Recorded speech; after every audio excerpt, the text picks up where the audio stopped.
Testing 1, 2, 3. It should be okay now. It's not showing on the screen there.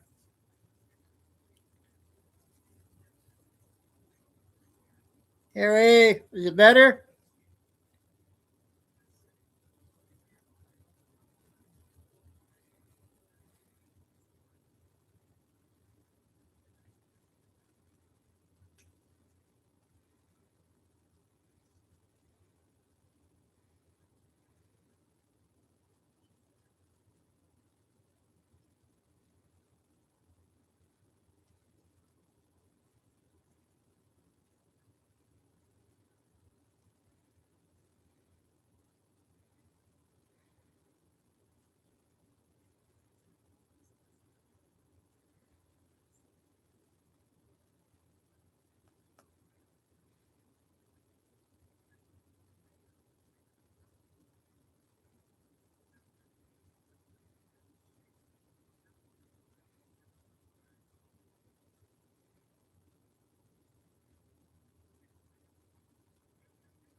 Yeah, okay, I had to restream.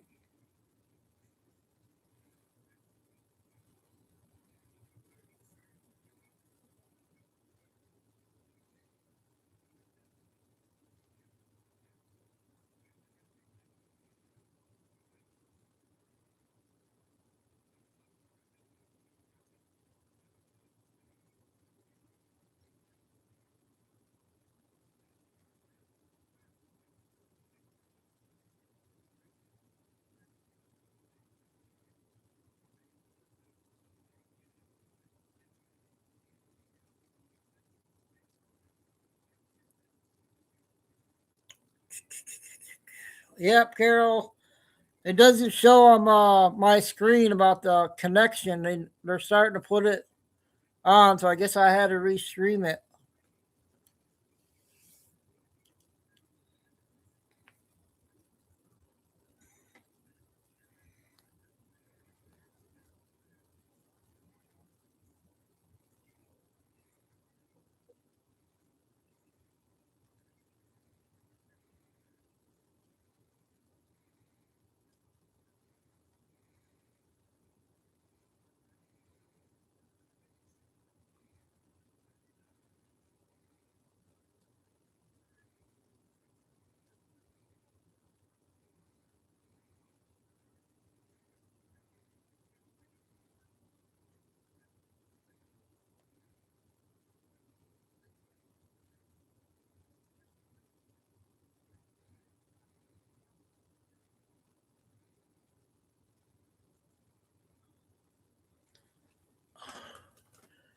I'm gonna go ahead and play those two short clips real quick, and then go back and doing Kay's video.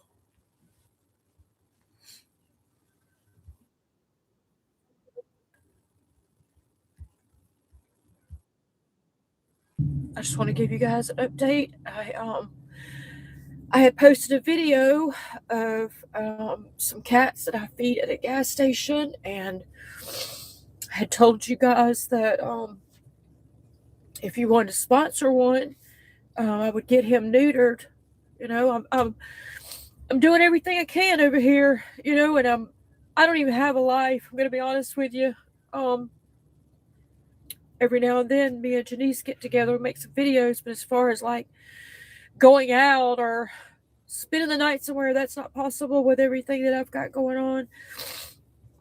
But you know, that's the life I chose, and I'm okay with that. But so I had posted a video of this little cat There's 3 of them that live at this gas station, or were. And I was gonna get him fixed, and I was gonna see if you guys would help me get the rest of them fixed, because I have over 60 now that I feed. And I couldn't get him in the trap this week, but I did get to touch him. So I thought, okay, well, next week, I've already got him used to me. I'll just grab him and put him in a kennel. And then I came down the road, and there he was. And I'm just like, fucking too late, And it gets really, really depressing. Like, I should have already been out this morning, but I had to spend 30 minutes on the couch dealing with another sick cat. And got out, came up here to take care of these babies, and lo and behold, and it is very depressing. Every time that business starts to pick up, there's something that fucks it up, and we got people scared about what's going on in Iran, or there's a tariff or some shit happening constantly. And don't forget, I'm a huge Trump supporter. I support my president no matter what. But I'm so exhausted, and I'm so tired of trying to save all these animals, and I have no money left. I have nothing left, and I am just at a breaking point. And then to know that I was this close to catching this baby and making his life better, and he got ran over. And so I just want to let you guys know, Debbie, you had sent me $25 to get him neutered. There's still an orange one here. If it's okay, I'll get him neutered. I'll get him neutered if it's okay. If anybody, if you ever feel like helping me, there's an Amazon wish list. I don't have anything on there for me. All I've got is cat food. Guys, I feed so many cats. And the ones that send food, thank you so very much. 60 cats eat a lot. And I appreciate you all. I just want to let you know what happened, and the reason I won't be making a video about it. Okay? Thanks, guys. Yeah. Very sad when that happens.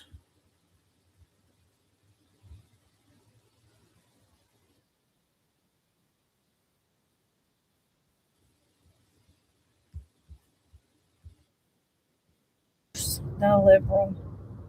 I see them making comments on people's pages who have soldiers over in Iran right now, saying we hope they don't ever make it home. I really was upset this morning about that cat. And I had one, I guess because I said I'm a Trump supporter, comment, one of his vile comments. So I screenshotted it, and I went to his page and I posted his comment on his page. Well, then he sends me a message. I'll post it up here. I'm going to try to do this whole thing where they don't strike me. Are you through harassing my FYP, you old MAGA cow? I'm going, motherfucker, you came on my page with me crying about a cat and going to post your TDS bullshit on my post. So when I put it back on you, then you send me a message. Well, of course I reported it. Let's see if TikTok does anything about it. They'll probably strike me for talking about it. But there's nothing that I can't stand worse. I mean, it's gotten to the point where, you're not supposed to say you hate anybody. You're not supposed to wish bad things on people, because that's not a good thing to do. But I do. Like, I'm so fucking sick of these sick fucks. I mean, all they do is harass and spread hate and wish bad things on good people and act like a bunch of morons. You know what I'm saying? Like, I would never go on somebody's page who has a soldier and say, I hope they never come home. Y'all don't even have a soul. And y'all are proud of yourselves. And I'll say this, like I said before, I lost my faith years ago. I didn't have it for years and years and years. And of course, obviously, I'm struggling with it again with my mouth. I hope that there is a God, and I hope you have to face his wrath for what you guys do to people and how you act. I hope to God there's a consequence for all this shit. I really do. And I hope that you get back the same energy that you're putting out there. I hope it finds you 10 times. Okay, those are two important ones that she said tonight. That must have been the connection. I'm glad I restarted it. So I'm going to go back and do Kay's video.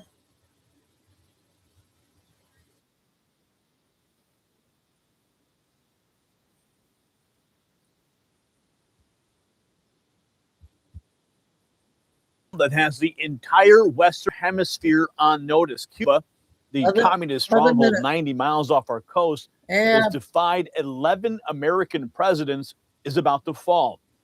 And folks, Trump isn't just talking about it. He's already got Secretary of State Marco Rubio working on the deal at the highest levels. The Cuban regime is broke. They're starving. Their power grid just collapsed. And now they're coming to us begging for help. After 65 years of communist tyranny, after the Bay of Pigs, after the Cuban Missile Crisis, after generations of oppression, is America about to witness the friendly takeover of Cuba? This could be the biggest geopolitical victory since the fall of the Berlin Wall. Now, think about what this means for you and your family, for the future of freedom in this hemisphere. For decades, we've had a hostile communist regime sitting 90 miles from Florida, propped up by our enemies, sending refugees flooding to our shores, exporting revolution throughout Latin America. Cuban Americans, millions of them, have been waiting their entire lives to see their homeland freed. Many fled Castro's brutality with nothing but the clothes on their backs, built new lives here in America, and have prayed for this moment. Now, if Cuba falls, it's not just about one island. It's about sending a message to every tin pot dictator, every communist regime, every enemy of freedom. Your days are numbered when Trump is in charge. Venezuela's collapsing. Iran is feeling the heat. And now Cuba is next. This is the Trump doctrine in action. Peace through strength, and it's working. The domino effect is real. Authoritarianism is crumbling everywhere. Trump turns his attention. And speaking of national security, there's a critical story that's developing right now that ties directly into everything that we are covering here at the Next News Network. We're tracking a developing story out of Washington, one the legacy media does not want you to see. As Iran destabilizes the Middle East and Cuba teeters on collapse, the federal government just made a move that could reshape America's security posture forever. And here's the truth. Our nuclear subs, our warheads, our next generation power grid, all of it depends on uranium, and we import almost every single pound of it. This is not about energy independence. This is about survival. Because a nation that can't power its own military doesn't stay a superpower for long. That's why smart investors are looking at atomic minerals trading as ATMMF in Canada and ATMMF in the United States and ATOM in Canada. When national security becomes the headline, domestic uranium becomes the lifeline. Now, do your own research. There is an exclusive briefing that has been prepared just for Next News viewers. You'll find it below this video, but don't sleep on this one. Now, let me tell you what else Donald Trump has revealed that the mainstream media is desperately trying to bury. Yes, it's incredible. While the fake news tries to spin this as warmongering, Trump made crystal clear it's about a friendly takeover. The Cuban government came to us. They're talking to the Trump administration because they have no money. They have no oil, no food, nothing left. And in Miami right now, massive caravans of Cuban Americans are rallying in support of Trump to finally liberate their homeland from communist tyranny. I'm going to show you exactly what Trump said and what's happening on the ground right now. Now, this was just a few days ago when the word friendly takeover entered the lexicon. The Cuban government is talking with us. They're in a big deal of trouble, as you know. They have no money. They have no anything right now. But they're talking with us and maybe we'll have a friendly takeover of Cuba. We could very well end up having a friendly takeover of Cuba. What about the poster? After many, many years, we've had a lot of years of dealing with Cuba. I've been hearing about Cuba since I'm a little boy, but they're in big trouble, and we could very well, something good, I think very positive for the people that were expelled or worse from Cuba that live here. You know, we have people living here that want to go back to Cuba, and they're very happy with what's going on. Very happy. The initial bombshell about a friendly takeover immediately sparking controversy with critics pushing back hard. Trump says now this is just in that America will go to war with Cuba next after the Iran war is finished. And your next one is going to be, we want to do that special Cuba. He's waiting, but he says, let's get this one finished first. We could do them all at the same time, but bad things happen. If you watch countries over the years, you do them all too fast, bad things happen. We're not going to let anything bad happen to this country. Got to finish Iran first, but there is conflicting information about whether this is diplomacy or war. So let's get the official word from One American News on what's actually happening. President Trump says the communist regime is on the brink of collapse, claiming the country wants to make a deal, adding Secretary of State Marco Rubio will be sent to negotiate amid crippling humanitarian crisis and recent massive blackouts. President Trump suggests the collapse of Cuba's communist regime is imminent. President Trump told CNN's Dana Bash this morning Cuba is going to fall pretty soon, and they want to make a deal badly. The president said he's going to send Secretary of State Marco Rubio over to the island nation to try and negotiate with its leadership. Trump's remarks come as Rubio's team reportedly met with the grandson of former Cuban leader Raul Castro last month. The Caribbean country is dealing with a crippling humanitarian crisis, including a recent mass blackout, which took out power to 2/3 of the nation. So there's One American News confirming about the negotiations that are underway. Now we're getting more details about the timeline and Trump's broader regional strategy involving Iran. OSINT defender President Trump has told CNN that Cuba is going to fall, adding he's putting Secretary of State Marco Rubio over there. But now the administration is focused on operation against Iran. The Iran connection is key. Trump is essentially announcing a domino effect across multiple regimes, with Cuba being next in line. Here is the moment that they're referencing with respect to Dana Bash and the president in their discussion. He's using it in his second. And then he quickly turned to Cuba. He said, without being asked, Cuba is going to fall pretty soon, by the way, but Cuba is going to fall. They want to make a deal so badly. And I asked, how so? He said, they want to make a deal, so I'm going to put Marco over there, and we'll see how that works.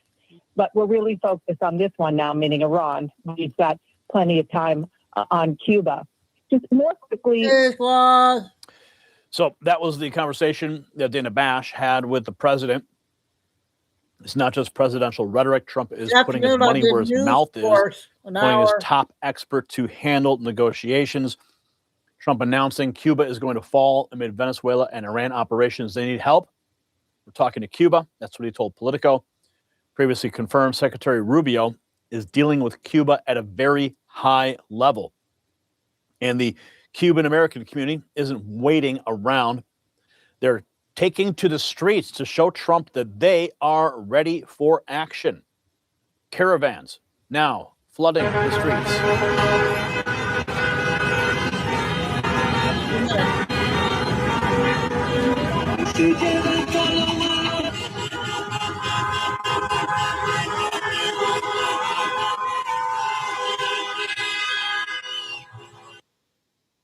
So clearly we can see that the action is heating up all over the world. And here's what the establishment media doesn't want you to understand. This isn't just about Cuba. This is about finishing what Reagan started. The communist dominoes are falling, and Donald Trump is pushing them over one by one. Venezuela, Iran, and now Cuba. The axis of evil in our own backyard is collapsing under the weight of Trump's maximum pressure campaign. Marco Rubio, a son of Cuban immigrants who fled communist oppression, is now positioned to negotiate the liberation of his ancestral homeland. You cannot write a more poetic ending to 65 years of tyranny. Trump said it himself. Bad things happen when you move too fast. But Cuba's time is coming. The regime knows it. The Cuban people know it. And now the entire world knows it. So, folks, we are witnessing history in the making yet again. President Trump is systematically dismantling the enemies of freedom in Cuba, the last communist holdout in the Western Hemisphere. They're on deck. This is what America First foreign policy looks like. Not endless wars, but strategic pressure that brings tyrants to their knees and forces them to come to us for a deal. Now, I want to hear from you in the comments. Do you believe Cuba will finally be free under President Trump? Yes or no? Drop your answer in the comments. Okay, we haven't played what that guy's name, I forgot. They found it. Thanks, Gary.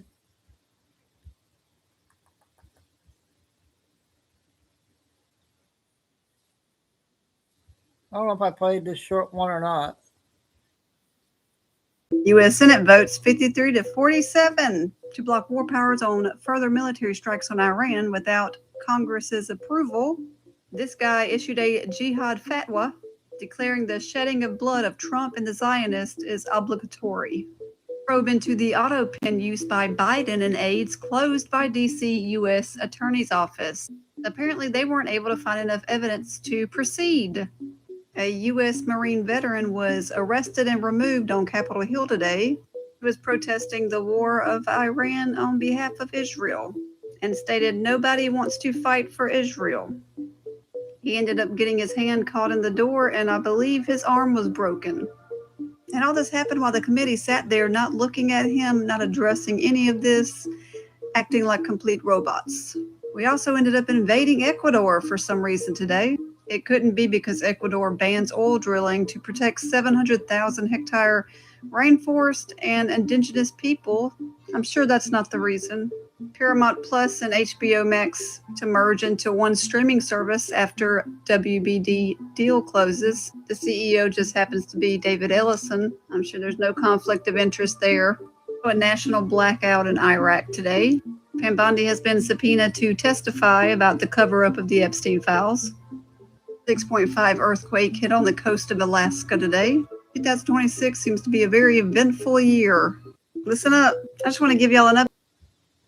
Our lady from TikTok does the Bible verse. Not sure what her name was. The latest on Britney Spears, you guys.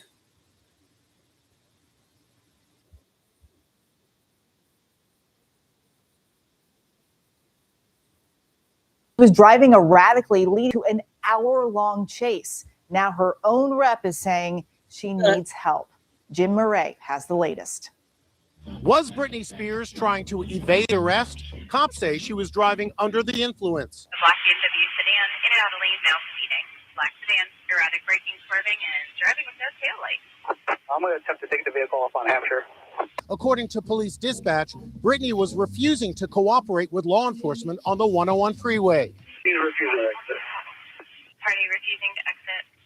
Driver is out of the vehicle. The drama began around 8:30 last night when cops say Britney was spotted driving erratically. They took her into custody about an hour later, and in a dramatic turn, they transported Britney to the hospital where they drew her blood. Britney was said to be crying as she was booked into jail, and she was released at 6 this morning. Just 4 months ago, Britney was captured on camera, swerving all over the road and crossing the double yellow line again and again while behind the wheel. Now comes this dramatic arrest. Her arrest report lists her weight as 125 pounds. Her occupation, celebrity. Today, Britney's manager is acknowledging she needs help, calling her actions last night completely inexcusable. Hopefully, this can be the first step in long overdue change that needs to occur in Britney's life. Hopefully, she can get the help and support she needs during this difficult time. She recently posted this bizarre video, dancing, grimacing, and looking disheveled. Now, fans hope Britney will recover from this latest drama. Britney is scheduled to appear in court on May 4th. Okay, up there that we got Caroline. 2 clips with her. Press conference 1 is 10, and another short clip in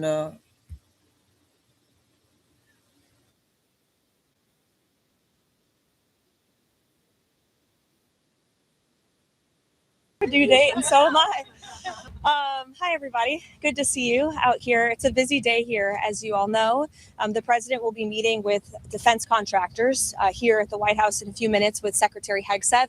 This is a pre-scheduled meeting, and the purpose of it is to talk about the president's aggressive and fierce support for rapidly increasing the ability of U.S. manufacturers to produce American-made weapons, which we know are the best in the world. The president signed an executive order on this earlier this year. This is a long-held policy objective of this administration, and so he'll be speaking directly with these defense contractors. But of course, as the president has maintained, we have more than enough ammunition, weapons, stockpiles to achieve the objectives of Operation Epic Fury and beyond. After that, you'll be hearing from the president directly at 4 p.m. in the East Room at the College Sports Roundtable. We have coaches and we have scholars and we have athletes from around the country who will be joining. I know some lawmakers will be up there as well. President, again, a long-sought goal is to fix college sports, and so he'll be holding a roundtable to hear from all of these great people in the this afternoon, and you'll see him up there as well. Why don't we take a few questions? Sure. Thank you very much. The president said that we're not going through all of this so that we can end up with another Khamenei, and he also said that we can keep this up forever. Does that mean that this current mentality in Iran remains in place? You're going to have to keep doing the fight. I won't get ahead of the president on broadcasting any timelines. What I will tell you is what President Trump has already laid out, which is that the achievable objectives of Operation Epic Fury, we expect to last about 4 to 6 weeks. And we are well on our way to achieving those objectives. Annihilating Iran's Navy, we know that we've sunk more than 30 Iranian vessels and ships. Their Navy has now been deemed combat ineffective. Taking out the ballistic missile threat that Iran posed to the United States and our troops and bases in the region, we have done a tremendous job. The United States military has done a tremendous job at achieving that objective thus far. Just 6 days in, the retaliatory ballistic missile strikes from Iran are now down 90%. Of course, ensuring Iran can never obtain a nuclear weapon as well, and significantly weakening their proxies in the region, which we know are responsible for the deaths of Americans. And we've seen Hezbollah and the Houthis hardly putting up a fight over the course of the last 6 days. Ultimately, the president has made it very clear he wants to take out the threat of Iran to the United States, and Operation Epic Fury is well on its way to doing that. As for the future of Iran, as the president has pointed to, of course, it's in the best interest of the United States of America for Iran to no longer be led by a radical terrorist regime that chants death to America and is lying to the United States and the world about their secret ambitions to possess a nuclear bomb. President Trump does not want to see that. He wants to take an interest in pursuing who the next leader of the Iranian country is going to be, and that has yet to be seen, and the president is discussing it and deliberating it. Kristen. You just said on Fox that it doesn't really matter if Russia is giving Iran information about military assets. Why doesn't it matter if U.S. military is put in danger by Russia? And that was the president believes as well. What I meant, Kristen, and thank you for giving me a chance to make it very clear, is that it clearly is not making a difference with respect to the military operations in Iran, because we are completely decimating them. As I said earlier, we've taken out nearly 30 of their ships. Their Navy has been deemed combat ineffective. 90% reduction in ballistic missile retaliatory strikes against the United States and our Gulf Arab and partners in the region. So, of course, we are achieving the military objectives of this operation, and that is going to continue because the United States military is the best and most lethal fighting force in the world. Sure, go ahead, Benny.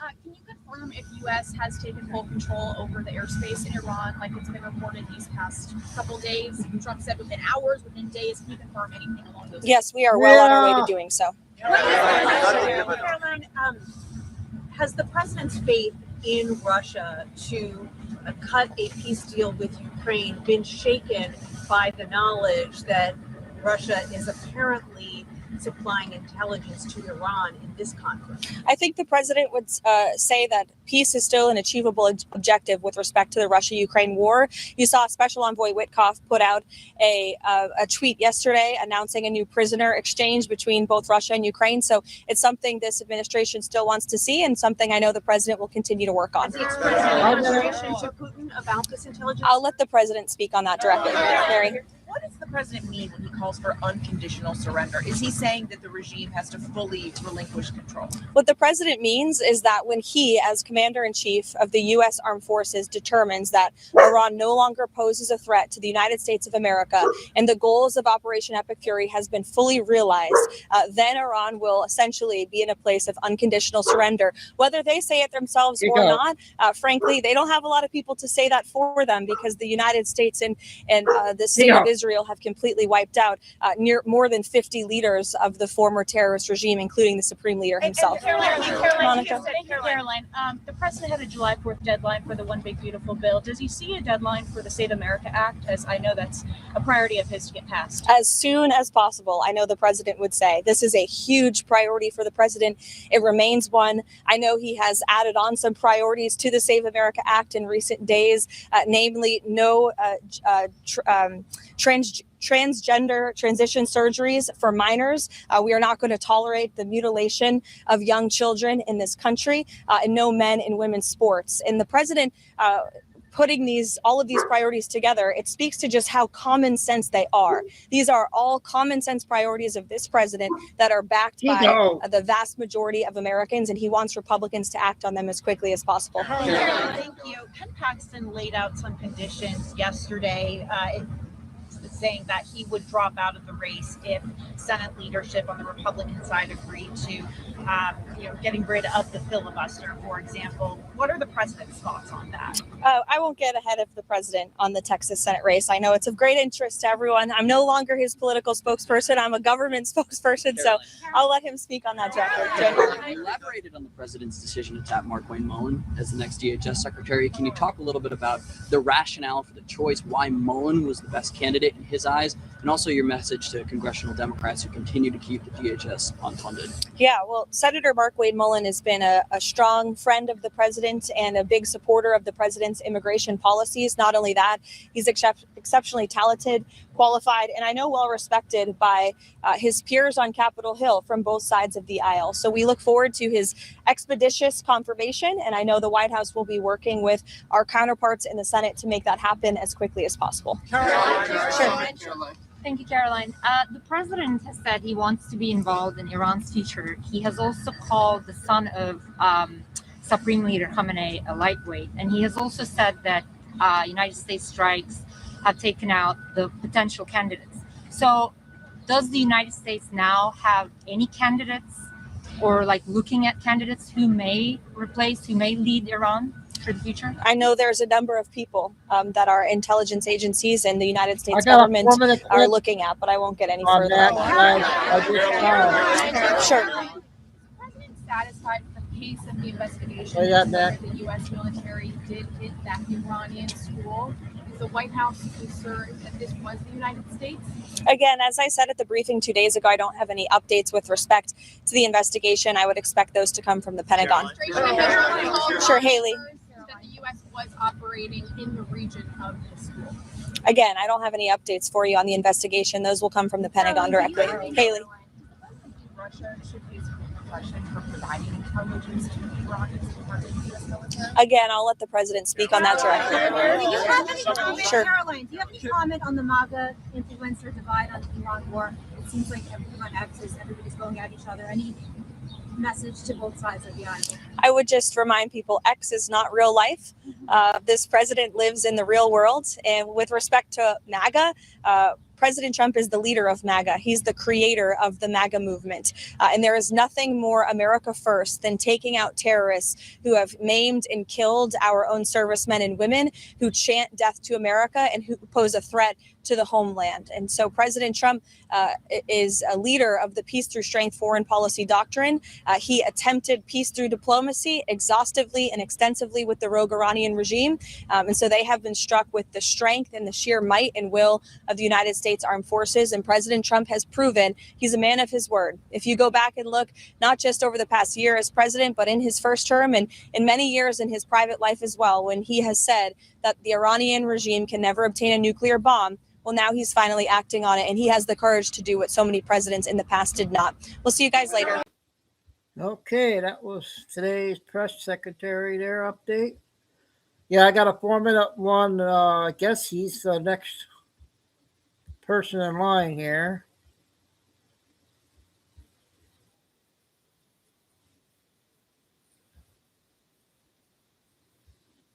Qatar, Kuwait, Oman, Jordan, Iraq, and later, Saudi Ab. Arabia. It Have is a good weekend. targeting our Arab neighbors. These violations of their sovereignty are unacceptable, and we condemn them. But this is nothing new. This is who the Islamic Republic has always been, and this is why it must end. For nearly 5 decades, this terrorist regime has sown chaos and bloodshed across our region. It propped up Assad, turning Syria into a graveyard. It planted Hezbollah as a state within a state in Lebanon. It armed the Houthis to destabilize the Arabian Peninsula. It empowered militias in Iraq to undermine Iraqi sovereignty. It attacked the economic hubs of the Kingdom of Saudi Arabia and the United Arab Emirates. None of this has ever been the desire of the Iranian people, but rather that of a regime occupying our country. Now, however, the landscape has fundamentally shifted. Assad is gone. Hezbollah has been decimated. The regime's military nuclear program has been set back. Its economy is in a free fall. The pillars of this regime's aggression are crumbling. The Iranian people have paid the price in blood to reach this moment. The regime massacred tens of thousands of my compatriots in just 2 days, but it didn't break the people. Instead, the regime itself is breaking. Today, history reminds us of our future potential. Before the revolution, Iran worked closely with Arab leaders, from King Faisal to Sheikh Zayed to King Hussein to President Sadat. In Oman, my father helped Sultan Qaboos defend his country against insurgency. We were true partners then. We will be true partners again. The Iranian people have called on me to lead the transition after the regime is gone. I have accepted that responsibility. Part of their great mandate to me is to return our nation and our foreign relations to normalcy. I will do exactly that. My commitment is to ensure the transition is orderly, the country is stabilized, and Iranians determine their future through the ballot box. We will not repeat the mistakes of past transitions. We will avoid de-Baathification scenarios and maintain as many bureaucrats and public servants in transition as possible. Okay, sounds good, Ed. Thanks. Iranians have made their choice at an enormous price. Now I ask our friends in the Arab world to join us, to prepare to recognize and engage our transitional government. We will rebuild our nation not for expansion, but to serve the Iranian people. We will base our diplomatic relations not on exportation of ideology, but on mutual respect and shared interest. We will reintegrate into the regional and global economy to increase prosperity for the citizens of all of our nations. Standing with the Iranian people is not charity. It is a strategic investment in making our region one of the most stable, secure, and prosperous in the world. Together, we can build a Middle East our children will be proud to inherit. Take this new path with us. So that must be the new minister there. I got 2 more new ones from that one TikTok lady.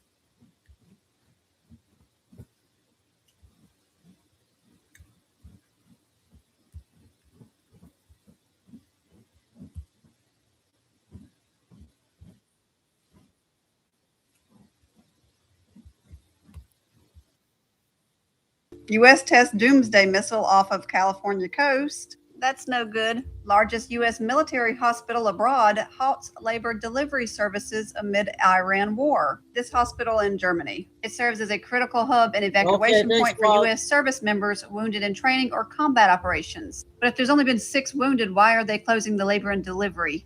I don't believe our news is telling us the truth. So check on your people. Cyber attacks on America's food supply, hacked tractors, and hidden threats to farms. Experts and insiders are warning about a looming cyber attack on American critical infrastructure and retaliation for strikes in Iran. And wouldn't you know it, the government has already been conducting tabletop exercises about how such a cyber attack might cripple U.S. farm activity. U.S. lost 92,000 payrolls in February, and the unemployment rate is rising. Russia is giving Iran intel to target U.S. forces. I don't know why people are surprised at this. They've already been given them weapons. Iran appoints supreme leader who is already dead. I'm just kidding, but I figured you needed a laugh. Google's AI sent an armed man to steal a robot body for it to inhabit, then encouraged him to kill himself. That literally sounds like the Chucky movie. U.S. looks to tap Venezuela's lawless mineral frontier. Who would have thought? And we now have a map of the U.S. strikes on Iran. And if you look at that green dot, that's the location of the school that was hit. Russia foreign minister says that Russia will stand with Iran. And that's all I have for y'all now. I'll update you. Okay, I got one more.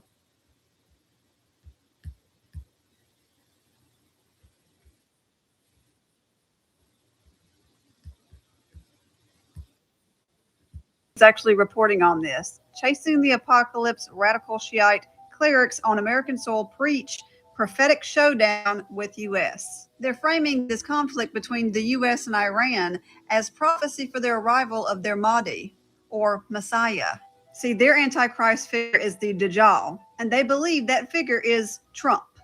On the other side, U.S. troops are told that Iran war is for Armageddon and the return of Jesus. But anyone who reads their Bible knows that the figure that is about to appear is the Antichrist. So we have the Muslims on one side thinking their Mahdi or Messiah is about to appear. And then we have the Jewish people on one side thinking their Messiah is about to appear. Then in between, we have Christians that don't know their Bible and don't understand that this figure that is about to appear is the Antichrist. I want to show you where we really are. Jeremiah chapter 49, verse 35. Thus saith the Lord of hosts, behold, I will break the bow of Elam, the chief of their might. Some people believe that this has not happened yet. But if it hadn't happened yet, we wouldn't be over there right now. We wouldn't be over there trying to dismantle the militias, get rid of their nuclear capabilities, and free their people. Breaking the bow of Elam would be dismantling their military capabilities. Daniel 10 identifies the prince of Persia. We know it is a demonic principality, and its assignment is to oppose God's purpose for Israel. It's the same spirit that drove Haman in the book of Esther. This is exactly what Jeremiah chapter 49 describes. Not diplomacy, but the breaking of the bow. The removal of anything that can threaten Israel. And that breaking is a precondition of Ezekiel 38. Because you cannot have Ezekiel chapter 38 happen before Jeremiah chapter 49. Once Elam's bow is broken, then the bow of the Antichrist is going to appear with no arrows. It will be a bow of false peace. What we're seeing right now is not history being made, it is prophecy being fulfilled. Anyone who reads their Bibles know that Elam's bow has to go. And then tribulation starts. Jeremiah chapter 49 starts a chain of events. Verse 38 says, and I will set my throne in Elam and will destroy from thence the king and the princes, saith the Lord. The supreme leader was killed. And then they set up another leader. He was killed. It seems to be what's going to keep on happening. Just like verse 38 says, the bow was being broken during the blood moon eclipse, during Purim. Jeremiah 49 is the runway to get to the destination. And everything is moving into position. 2 Thessalonians chapter 2, verses 11 and 12. And for this cause, God shall send them a strong delusion that they should believe a lie, that they all might be damned who believed not the truth but had pleasure in unrighteousness. If you do not have a relationship with Jesus, you are going to be deceived. They are setting up the lie right now. When this figure, this Antichrist figure appears, a lot of people are going to think he is the Messiah. Do not be deceived. And if you do not have a relationship with Jesus, you need to get one now. The Bible says that if you confess with your mouth that Jesus is the Lord and believe that he died, was buried, and rose again for the remission of your sins, you will be saved. Don't wait until it's too late. Listen up. So I'm starting to figure. Okay, those are 3 good ones from her today. I sent you a photo of Chico's friends there in the backyard.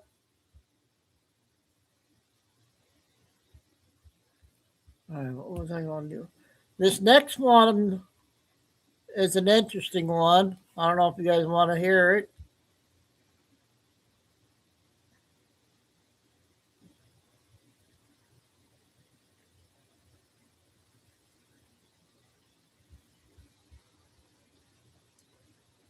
Come on.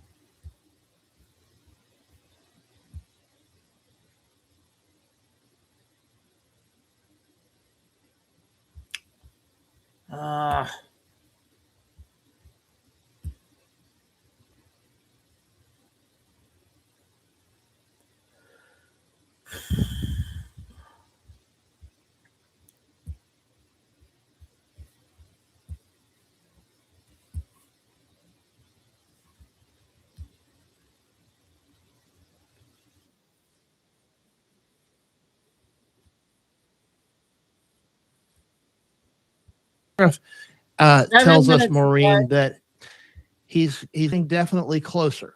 Your thoughts? Sheriff Nanos? Yeah, he says that he insists that investigators are, quote, definitely closer to nabbing a suspect. I believe everything Barney Fife says. He never contradicts himself.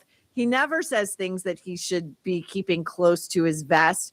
Initially in the immediate aftermath of her disappearance, it was most definitely a homicide. And then like 2 weeks later, he said he definitely believed she was alive.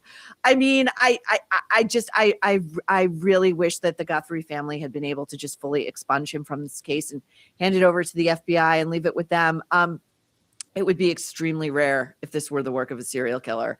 I did think about Israel Keyes, who I wrote about extensively in American Predator, because he did a crime like this where he took 2 elderly people from their beds in the dead of night. And that case was cold for years until he confessed to it. But I think it's so rare, Phil and Dave, because the effort involved in moving a very sickly 84-year-old woman from place to place, alive or dead, is so dangerous. It exposes you to being caught at any given time. I'm sort of the belief that it's the statistical likelihood that it was somebody very close to her or who was known to her who did it. Well, most murders are, Dave. I mean, that's we all. Sometimes it's not as complicated as sometimes people's imaginations can make it out to be. Yeah, I think it's been so frustrating for all of us that with all of our technology, that we still aren't that close to making an arrest. I know that there's some information about the DNA on the gloves, but with our technology, you would think it would have happened sooner. And that's where the CEO of Ring comes in, because he generated controversy because he was saying if there were cameras everywhere, if they had more video, we would have perhaps caught the guy by now. And you had all these folks on Reddit who jumped down his throat saying, oh, really? If only we had universal mass surveillance. But what do you expect the Ring CEO to say? He's the CEO of a company that provides surveillance. And so, that's like, duh. Like if Coca-Cola said, if everyone just had a Coke and a smile, we'd be a better world. Yes, that's what you're supposed to do. You're the CEO of that company. You're living your gimmick. So I actually think, and by the way, he's right. You would have to give up a lot of privacy. But if there were cameras everywhere, we would catch criminals. But we decided not to go that far. It's a trade-off in our world. Well, to your point about how with all of this technology, they're still this far away, it seems, from apprehending a suspect. the thing that's interesting and unique about the topography there, and it's pitch black at night. I understand, Philly, you can speak to this better than I. You were there for a week. There are no street lights in Nancy's neighborhood. It is under the cover of darkness, but most Americans do live in a post 9/11, the equivalent of a surveillance state. Many criminals are apprehended based on facial recognition. That is something that we all got very comfortable with after 9/11. So I think that's why I think that this had to be somebody known to Nancy, because only somebody of that area would know that stuff. Billy Would Bean know. will be Well, back, even if the nearest neighbor, who's maybe an acre away, has security cams, they're not really going to pick me up in the dead of night. Nobody's really got enough illumination in the dead of night. And also that some of those ransom notes were sent to local television stations, not national ones. Again, you have to think, well, who knows what the local affiliates are? Only a local. You know, that's right. And by the way, you talk about the darkness. It is pitch black out there at night. There's ordinances and laws that deal with light pollution, right? That are aimed at keeping it dark out there. And of course, this is the downside to such a law or regulation, is that it may make crimes more difficult to solve. But to Dave's point, I get where the CEO of Ring is wanting people to buy more surveillance video equipment. I get that, but I also understand that we can't make that final leap because we have so much surveillance already that it just seems to come across as a little bit unseemly for him to be saying that we need to go into such a dramatic surveillance type state. But before we move on from Nancy Guthrie, while we've got you here, did you notice that Savannah Guthrie has made an appearance back at the Today Show now? We have video of her, by the way, that we can play while we talk about it, which is Savannah back at the Today Show. Did you hear about that? Yes, actually, we are talking about it on today's episode of The Nerve. We've been covering a lot of the goings on at Studio 1A. And this, I think, so she showed up back at the studio on Thursday morning. She did not return to air, but she went to the studio. She was in hair and makeup, which I think is a healthy sign. I think she is beginning to make it known that she's sort of setting her own pace, but she will probably be coming back to her chair, which I think everybody in America would be very happy to see. Life must go on. It seems to me also an indication that Savannah has been told by law enforcement, we are not close to making an arrest. You can stay here if you like, but it's not going to do any good. She's got young kids. She's got to return to life as best she can. And I think this is a very interesting development, because what it's going to also kick up, just in terms of like the power plays over at Studio 1A, they're all wearing their yellow ribbons for Nancy, and they're all expressing their like very gooey emotion about it. But really, they've been jockeying for Hoda's chair. We talked about this on The Nerve, and I talked about it in a column for the Daily Mail. We had reporting from Inside 30 Rock that the minute Savannah got on a plane that Sunday, that it was reported her mother had gone missing, her colleagues were taking closed-door meetings saying, you know what? It's really unprofessional that Savannah's left and that we don't know when she's coming back. You should hire me and put me in that chair. Well, it's another crime scene over at the Today Show. Savannah Guthrie's mother. Okay, I thought that was okay. I hope that was an important one, I think. All right, what do we got? Billy Bean now, you guys, 20 minutes. And then we'll do the funny lady on YouTube.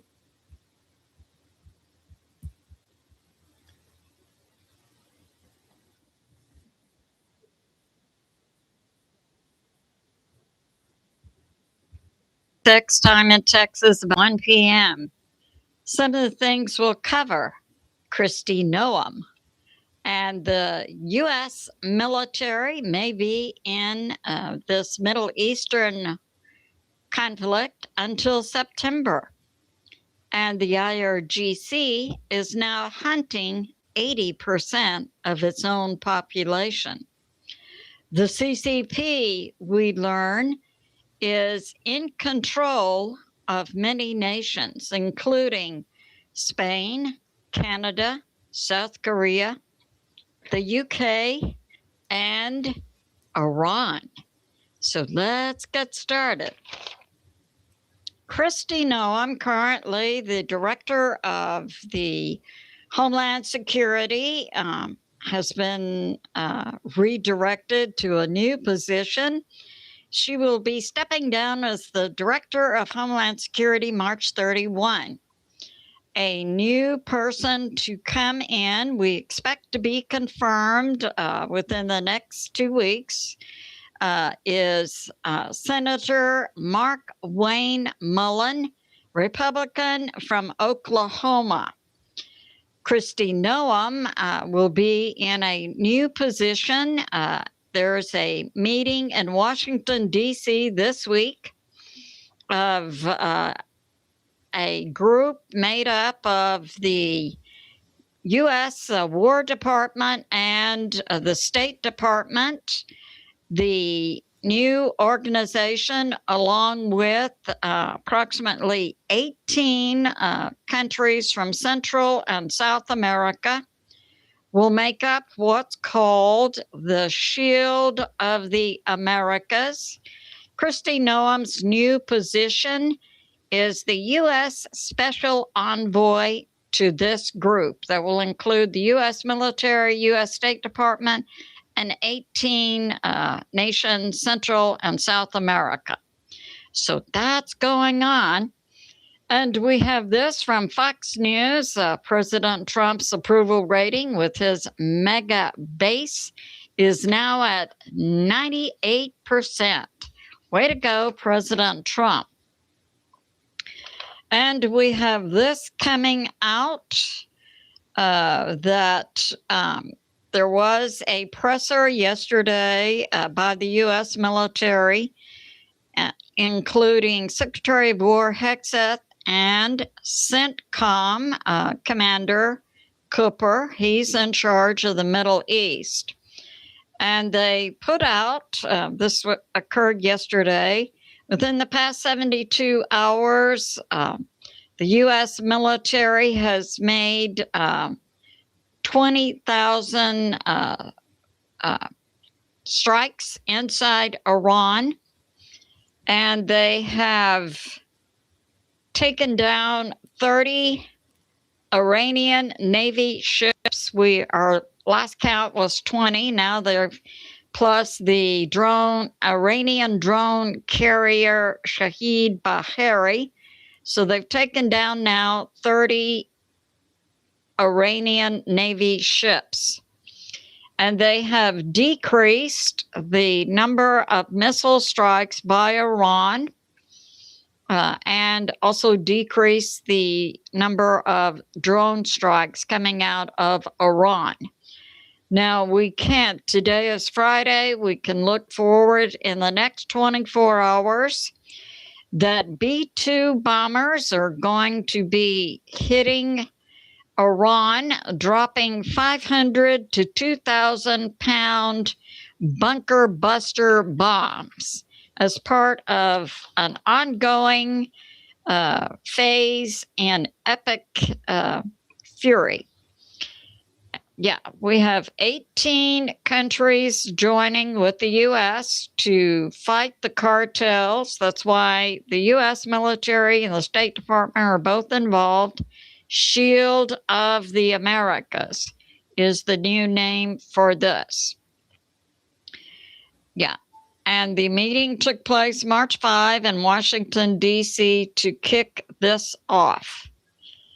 And we have some percentages that the U.S. military is putting out. They have decreased the Iranian missiles being launched by Iran by 90% and decreased the number of drones being launched by Iran by 83%.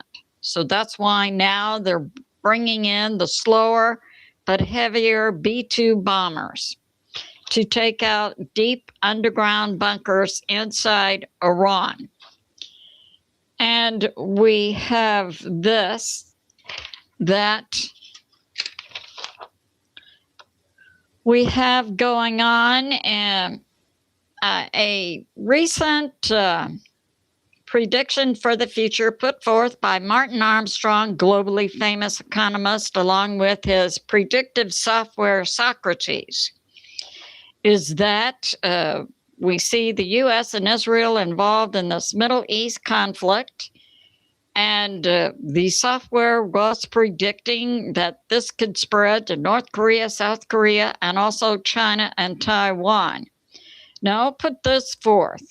What I'm getting from God regarding this Middle East conflict is everything is going to turn out just fine. So I think it's our part to pray for America, President Trump, the U.S. military, and Israel's military, and other groups that are now stepping up. We have many Middle Eastern nations who've also been hit by Iran for no reason other than Iran's religious belief is that they need to begin World War III to bring about the return of their Messiah figure, Mahdi. So, in my opinion, Iran, the Islamic Republic, is headed up by psychopaths who are against all nations. And so we see this, we're hearing this. In South Korea, their chemical plants are having to shut down. They're going through force majeure when a company has to shut down for causes outside of itself. This is because South Korea chemical plants are not receiving fuel. So their naphtha, that's a particular chemical, I believe it's used in plastics. Chemical plants are having to shut down because they have a shortage of fuel. And the Singapore fuel hubs have had to cut supply to such places as South Korea.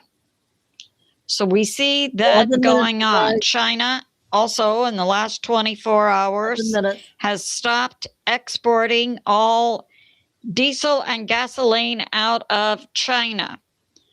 It's being put forth that by U.S. intel analysts that this current oil impact based on the conflict in the Middle East could be 3 times as bad as the 1973 oil. I believe that was an embargo. We have this, the UAE has a U.S. base located there, and many of the, also the Strait of Hormuz being shut down to traffic not only impacts oil and gas and also LNG, but it impacts other types of shipments that go into the Middle East. Not the least of which is food. All these Middle Eastern nations import their food. And we have that the UAE imports 80 to 90% of its food, Saudi Arabia 80%, Kuwait 98%. So there's also, it's believed these Middle Eastern nations do have a 2 to 3 month supply of food. But the Strait of Hormuz is also impacting other types of shipments, including food. We have this from Alex Cristoforo. Yes, Scott Bassett, of the U.S. Treasurer, did make a comment. He is going to accompany President Trump on his trip to China, March 31 to April 2nd. It's my opinion that this trip to China is very much up in the air because of the turmoil that's going on in China. It's my perspective that it will be very difficult to bring about security for both President Trump and his team. Whoever goes into China, I believe, could be at risk. So Scott Bessent, though, said when he goes with President Trump to visit China soon, that they're going to ask China to buy less oil from Russia and more from the U.S. And it's being put forth by some analysts that the U.S. appears to be in the process to take down or degrade China and BRICS. We have this from Qatar, a Middle Eastern nation. We have a large U.S. base there. Qatar was also hit by Iran, and a Qatari F-15 has shot down 2 Iranian Su-24 bombers. Way to go, Qatar military. And we do see now other Middle Eastern nations standing up their militaries against Iran. And we have this, that China experts report that the CCP, yes, they spend a lot of money on influencers around the world. Particularly, we're hearing inside Spain, and now it's coming out. It appears that Spain's refusal to allow the U.S. military to use the Rota base there against Iran was due to the control of Spain by the CCP. And we also are hearing that the CCP largely controls Canada, and that Canada, that's the reason Canada is in the process of trying to disarm the Canadian people. This will be to facilitate the CCP military going into Canada to bivouac.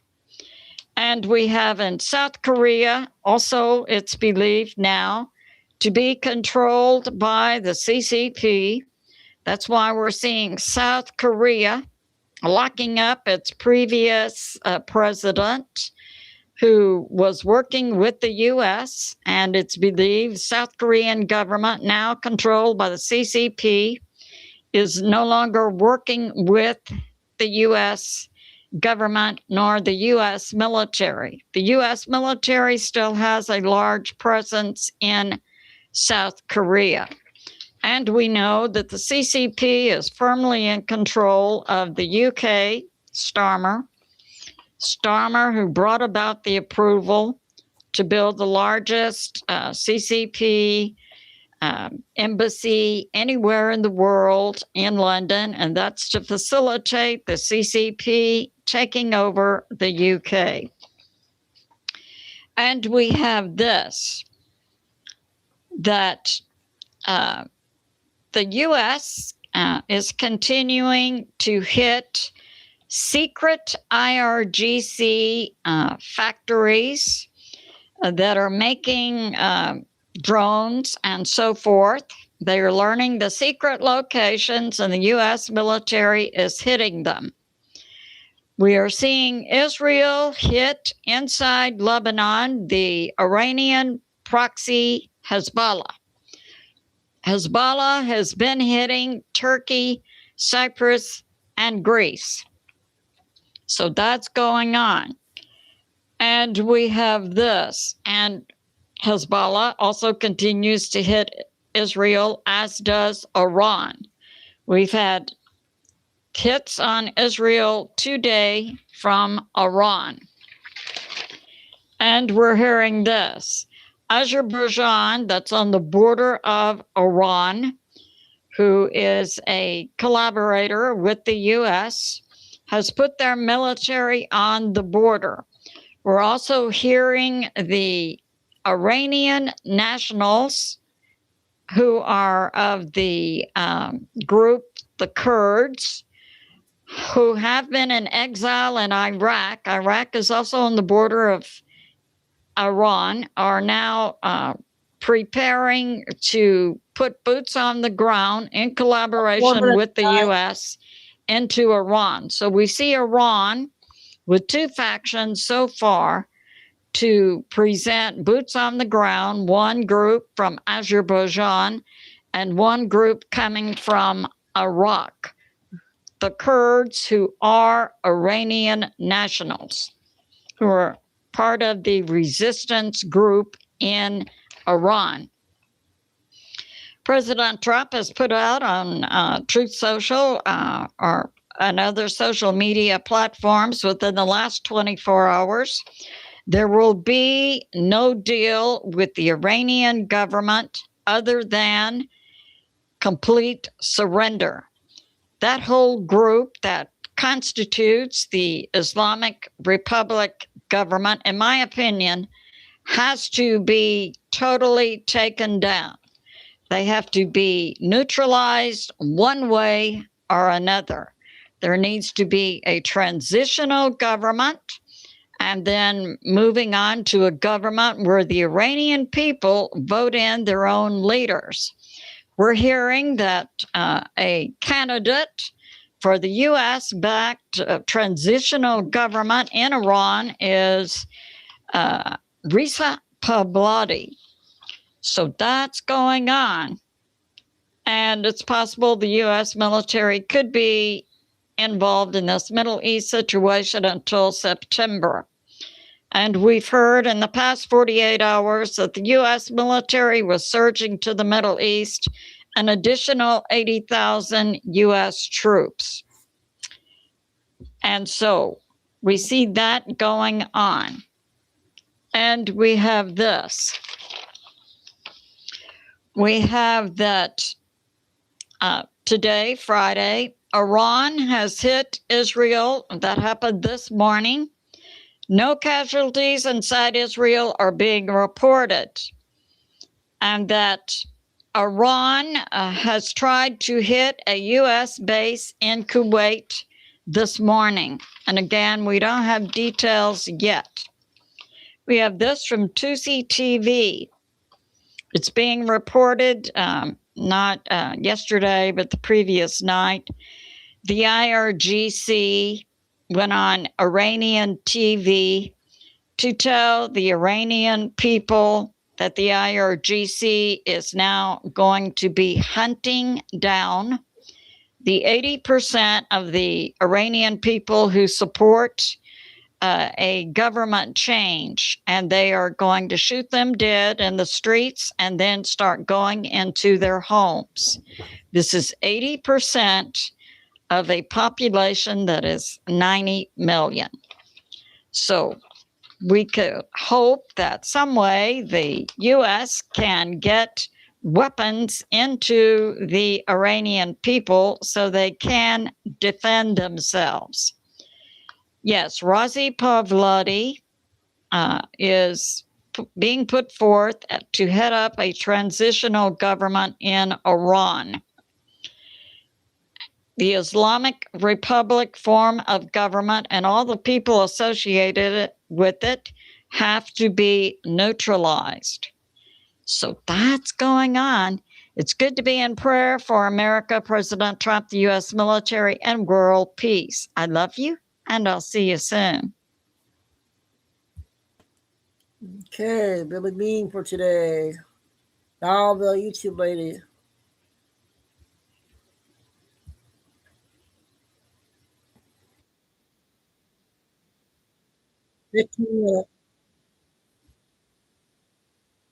I'm supposed to know that. I'm Daniel Thomas. Holy cow, guys. Please grab my things. Yep, we'll get your things when we can. This is illegal. This is a classic case of, do you know who I am? Okay, so tonight's episode of This Could Have Easily Been a $50 Ticket features a woman who decides that expired license plates are simply a suggestion. Instead of being pulled over like a normal human being, she says, no, that's okay, I'll just handle it at my house. Because apparently traffic laws only apply once you feel spiritually safe. What starts out as a routine traffic stop somehow ends up in boxed-in squad cars, shattered windows, pepper ball warnings, felony charges, and somehow a financial advisor. Yeah, a financial advisor. She threatens lawsuits, name drops past police brutality cases, claims that she reported the officer, all while insisting that her plates are brand new, even though they expired back in 2023. This is what happens when I know my rights meets I refuse to read my registration. An officer initiates a routine traffic stop on this white Chevy pickup truck driven by a Karen. What follows is anything but routine. David 211, I'll be taking position 2. We're passing Old Howell Road. 520 should be position 1. Copy the sticks position. Passing Howell Oaks Drive, speeds 35. Passing Fiddler's Creek, speeds 30.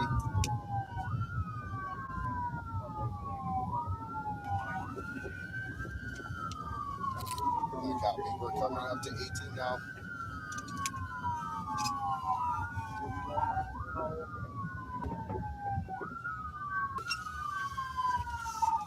She's just driving home. She's just driving home. The police are following her for a routine traffic stop. This is a routine traffic stop. This is not a drug bust. This is not she's fleeing the scene of a crime. This is a routine traffic stop. And she decides that rather than just pull over on the side of the road like a normal person, she is going to ask the police to tail her and follow her all the way home. But she's not actually asking. She's just doing it. And I'm sure that these police officers are more than pissed about that. Passing. Well.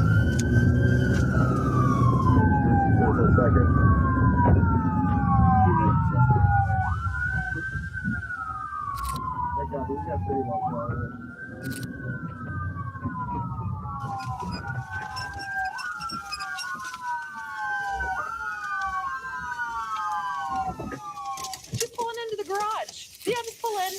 She tries to close the garage. Show me your hands. 211, we'll be out at. Okay. I keep stopping it. I'm sorry. This woman is unbelievable. She literally pulls into her driveway, pulls into the garage, tries to shut the garage door with police officers drawing on her. They're like literally drawing on her. And she's trying to shut the garage door like they're not even there. This already is wild to me. The level of entitlement, man. The level of entitlement. I got a shatter ball. All right. Your cover. I'm going to grab sticks and just throw them behind her. Driver, turn off the vehicle! Just watch out if she throws it in reverse. Slowly step out of the vehicle! Yeah! Driver, let me see your hands! Driver! Matt, can you move your squad up in case she does try to throw it in reverse?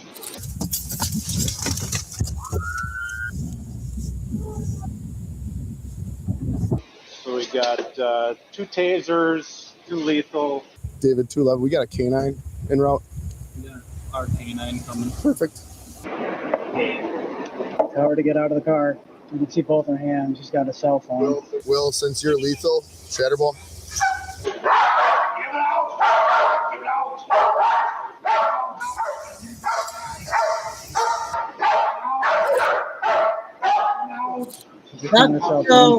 Not Chico. Thank you. Catherine, this is the police department.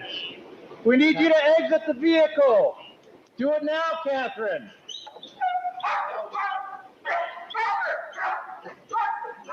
Catherine, this is the police. You need to exit your vehicle with your hands up. Do it now. We're going to pump that rear window out. We'll get her attention. Okay. Look at that. Shatterball up. This is insane to me right now. There are so many police officers. They've got a canine unit out there. They've got spikes behind her tires. They've blocked the sensor to the garage door opener. All of this because she has out-of-date license plates and wouldn't pull over. She initiated a police chase to her house, and now she's refusing to get out of the car. All of this ruckus for what? For what? This is why you just pull over. Just pull over. Just pull over. This was made so much worse than it needed to be.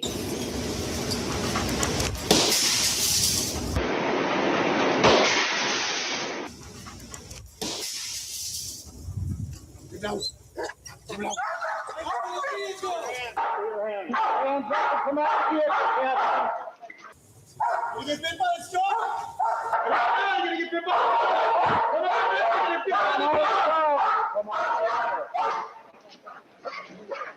Come on now, you're gonna get bit by the dog. I want you to get bit by the dog. Get up! Get up! Damn it. Shut the door on him.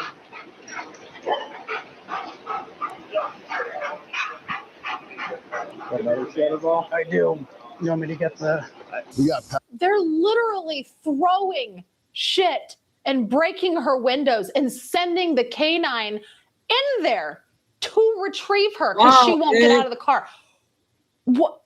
I'm flabbergasted. I'm flabbergasted. Does she have a secret we don't know about? Does she have a warrant? What is the deal with this chick? Pepper ball. Pepper ball. Yeah. You got it, Joe? You getting pepper ball? Yeah, Joe, this side. Pepper ball through the back shattered window. Let's give her a chance here. Hey, Catherine! Come out of the car now. We're going to send in some calls.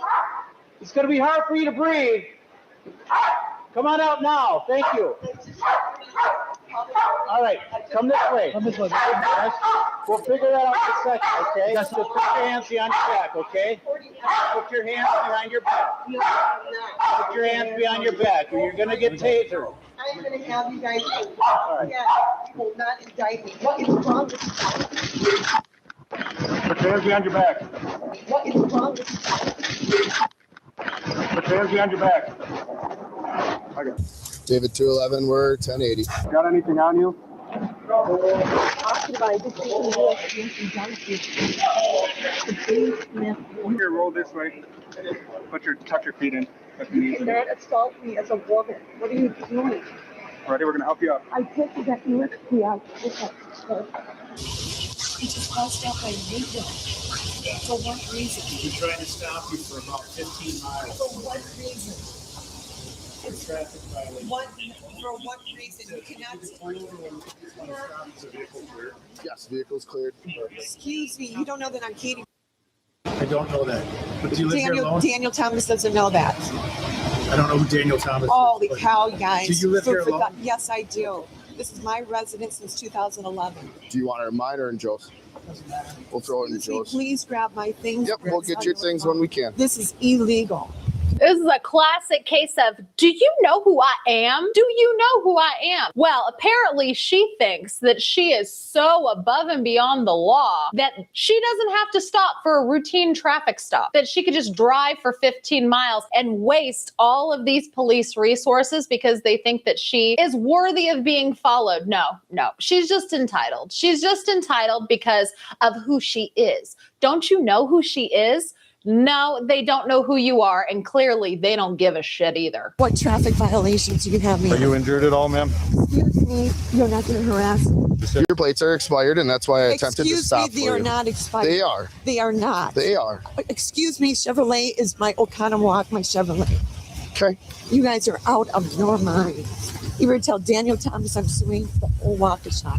Does anyone want to contact the Journal Sentinel? Does anyone want to record this? Yeah, we've got it recorded. And a dog bite you? Excuse me. Did the dog bite you anywhere? I'm pressing charges on you guys. That's right. Did the dog bite you anywhere? I don't know if that's from when she went down. But that's the only injury I see. Another one over here. You shattered my window. You know that's going to be one. Excuse me. You guys are going to have injury with a lawsuit with Mr. Rooney. Just go ahead. Have a seat in the vehicle. I contact my financial advisor, Capital One. Okay, have a seat. This is only food for thought. What do you guys think you're doing? Just to an American woman just going to the post office and going to the town meeting. Ma'am, take a couple deep breaths here. Excuse Okay. me. Are you injured at all? Excuse me, guys. You good, Joe? We're gonna have you just sit tight. I contacted my Capital Wealth Advisors advisories, contacted my brother, contacted Paul Buffoni from Bravo. You guys are going to have a huge lawsuit. Okay. Are you injured, ma'am? Did you not learn your lesson from Sterling Brown? Yes. I'm just asking if you need medical attention. Do you need medical attention? Excuse me. Okay. Well, if anything changes with that, just let me know. Excuse me, I'm reporting you guys for police brutality. The same way it's Sterling Brown, but I am a white American woman. Bravo Company, USA, BC, Paul Buffoni. My SWAT team is your AR-15s and M16s. You guys cannot tail from behind and make false arrests. Police brutality is no different than Sterling Brown. Mark Thompson representing Sterling Brown. I'm going to have Mark Thompson representing you. You would think a black man would never police brutality after Sterling Brown. Has she asked for an attorney? Okay. Catherine, I'm Officer Dupre at the City of Delafield Police Department. I'm the one who... I reported you guys. You reported me? I reported you. When? I mean, I guess she could have reported them when she was sitting in her car all this time. She could have been on her phone, I suppose, but she definitely sounds like she's on something. Like maybe she's on a couple of prescription medications, whether prescribed or not. I don't know. She sounds a little not all there. She's been saying some gibberish. She is reciting police brutality cases like she actually knows something, because don't you know who she is? She knows things and she reported them. So they just better get ready because their ass is grass and she's the lawnmower. Yes, I do. Okay, that's fine. I'm here Only for 100 feet from 200 feet behind. Okay, I have my red lights and siren. Catherine, hold on. I will not pull over until I'm in my safety of my own driveway. Okay, Catherine, but you still didn't even comply with that. I did, sir. Okay, so here's the deal. The reason I stopped you, the reason why I attempted to stop you is that your plates are expired. They expired in March of 23. They expired in March of 23. So that is why I attempted to stop you. Do you wish to make it? Do you want to make a voluntary statement of what happened tonight? Do you guys want to call up Chevrolet in Oconomowoc? I don't want to. They're open right now. I don't want to. Okay. I'm asking you. I'm asking you. Do you wish to make a voluntary statement right now? I just made my voluntary statement. Okay. Sounds good. All right. So what's going to happen is we're going to get you out of this car. We're going to get you in that car. You're going to be going to the Waukesha County Jail tonight. Okay. You're under arrest for felony fleeing and eluding, state disorderly conduct, and you're getting a traffic citation for your unregistered vehicle. Okay. That's fine. That's well within yours. Mark Thompson. Come on, just step out for me, please. Those are brand new plates. I contacted an attorney. That's fine. That's fine. Come on. You guys don't have felony charges for brand new plates. Sounds good. That's your opinion. The plates never expired. Okay. Oh, you got to contact Oconomowoc. I'm not. I don't have to contact anyone, Catherine. Go ahead. You can take a seat in the squad car for me, please. Look at the plates. They're brand new 2023. Take a seat in the squad car, please. How disgusting that you guys can even go home to your wives. Disgusting job that you just did. Disgusting. Those plates say 2023 on them. Brand new plates. Did you look at the registration? Did you look at the vehicle they're on registration? Catherine is no stranger to being non-compliant with police, as she once spit at an officer after being banned from a fitness building. For the incident in the body cam footage, she was charged with resisting or failing to stop and resisting obstructing. According to court records, the suspect actually did not get a high-powered attorney to take her case, and instead just started skipping court appearances. Court records indicate the case has been going on for more than 2.5 years, and the bail has since been forfeited. As her case is still ongoing, she is presumed innocent unless proven guilty in a court of law. Oh my God. That she obviously thinks that she's a very important person. She obviously thinks that. She keeps like, oh my God. She spit at an officer when she was like barred from a fitness club. Okay, Really? And that behavior right here just shows how a simple citation can be turned into a felony. This whole thing could have resulted in a small ticket for expired plates and 5 minutes of inconvenience. Instead, it turned into shattered glass, felony fleeing, resisting charges, and 2.5 years of court dates that she didn't even show up to. And that right there is the difference between a ticket and a jail cell. If you like this video, remember to hit the thumb. Okay, that was, so she had issues before. Okay, see what we got next here. We got Nick video, the real reason on Christie's firing. This one's about 14 minutes.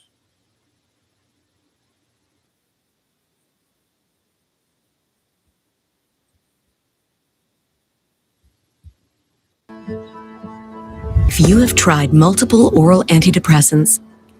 What's up, ladies and gentlemen? Nick Moseder here. And while everybody seems to be under the impression that Kristi Noem was fired from the position of Secretary of the DHS over her misconduct and improprieties that were revealed in the congressional testimony the other day, there's a lot more than meets the eye here. And I'm glad I didn't jump on the bandwagon. Because when you really look behind the curtain here and you see what Trump just did through a different lens, then you'll understand that the moving of Kristi Noem and the replacement of her with Senator Markwayne Mullin is actually a lot more calculated than anybody seems to realize. So we're going to talk about today why Kristi Noem is far from being fired from the Trump administration and is actually being moved to a far more powerful international position to secure the Western Hemisphere as part of the Don Road Doctrine. And on top of that, why the choice for Mullin, Senator Mullin, to replace her at the DHS isn't just about politics. It's about election security and intelligence. And there seems to be a specific reason why Trump chose this man over everybody else to head the DHS. And it has everything to do with what happened behind the scenes in 2024 during the general election that got Trump his second term. Now, before we jump right in, take advantage of the MyPillow mega sale while you can. Use promo code Nick, save a ton of money on the best quality sleep products in the world, including the Giza Dream Sheets, the towel set, the MyPillow, the mattress topper, all of which you can get massive savings on using promo code Nick. And without further ado, let's get right into it. So, ladies and gentlemen, first, let's set the record straight on Kristi Noem. Okay, first of all, the media is trying to humiliate her. And I understand, she's not perfect. She's not without her flaws. But she has a very, very substantial record that nobody can discount. And that's why they hated her. Kristi Noem was very effective at her job. And nobody seems to give her the credit that she deserves. And that is why Trump praised her in his True Social post. So for everybody that said that she got fired, let me ask you a question. When was the last time that Trump fired somebody and then sang their praises on the way out the door? I mean, come on now. Does this sound like Trump is angry about Kristi Noem? No.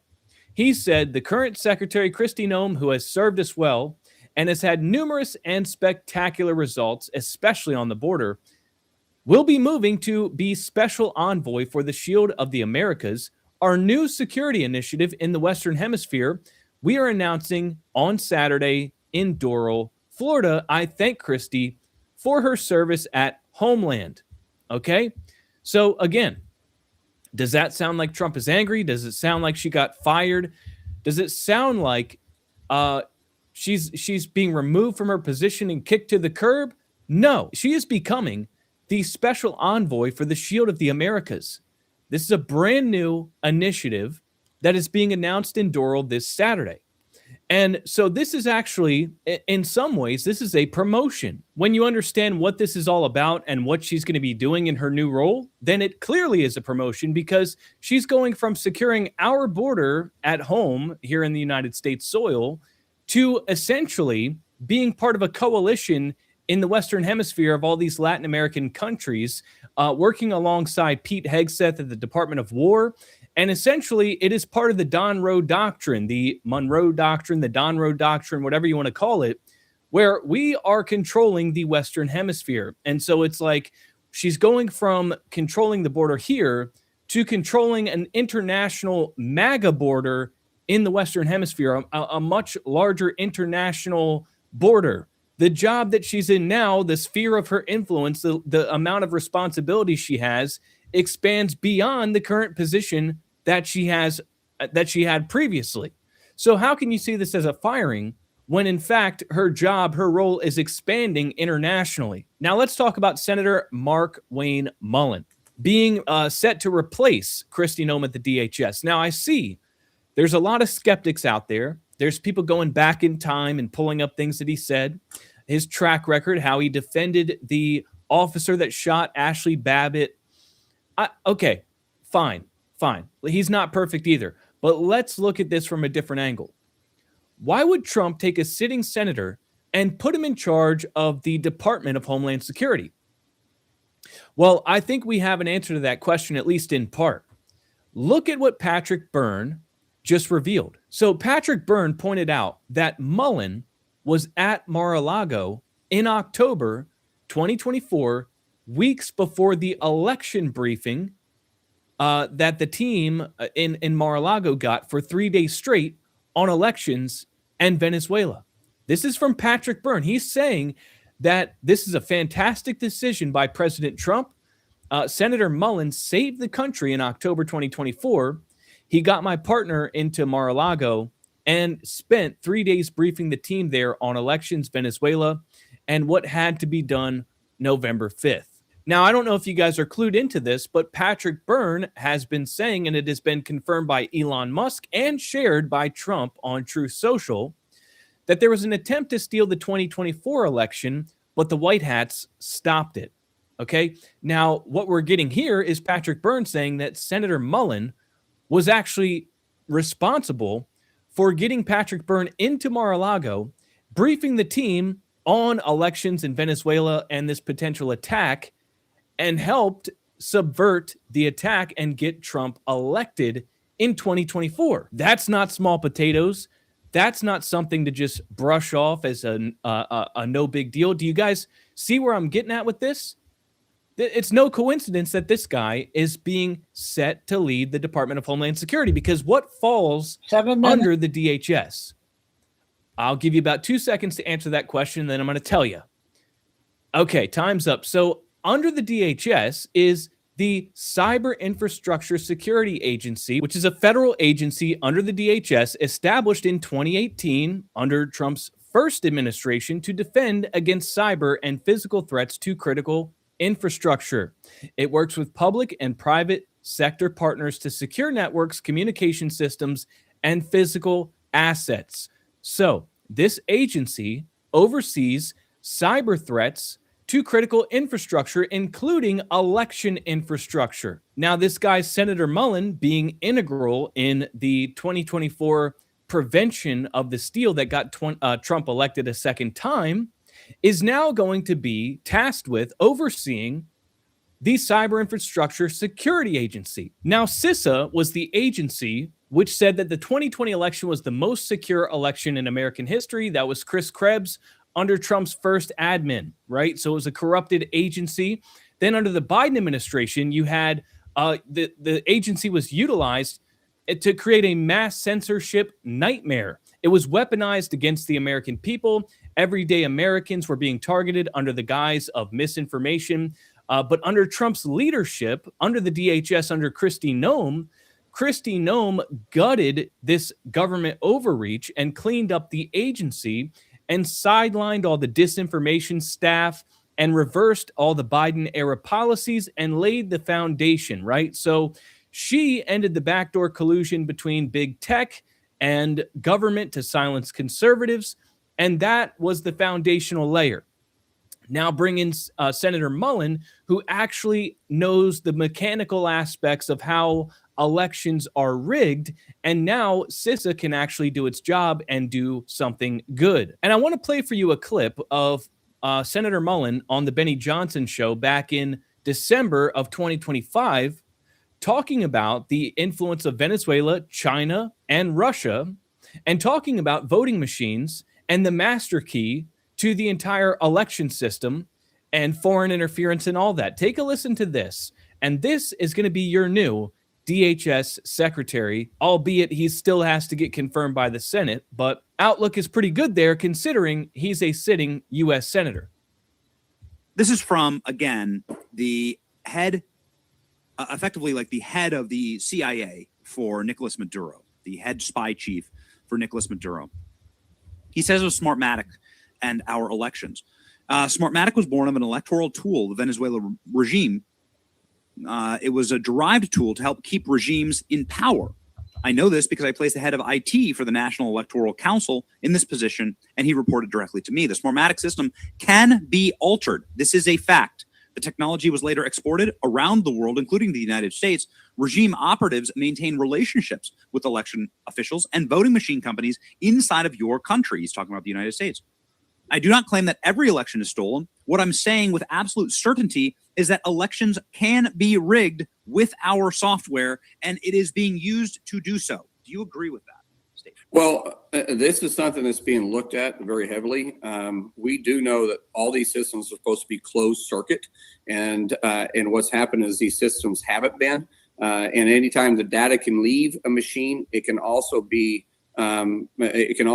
penetrated from outside. And so instead of having closed systems, one or two machines to be able to report data across the state has been able to be on the internet. Now it's supposed to be a secured internet system, and it's supposed to be very secured coming in. And they have these things what they call keys that you cannot get into the machine unless you have a key. But if someone has the key that designed the system and they're able to get online anywhere and be able to go in and unlock it with a key, they can also.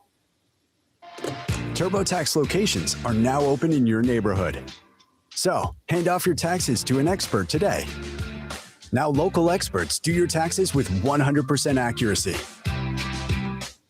Who's coming in the driveway?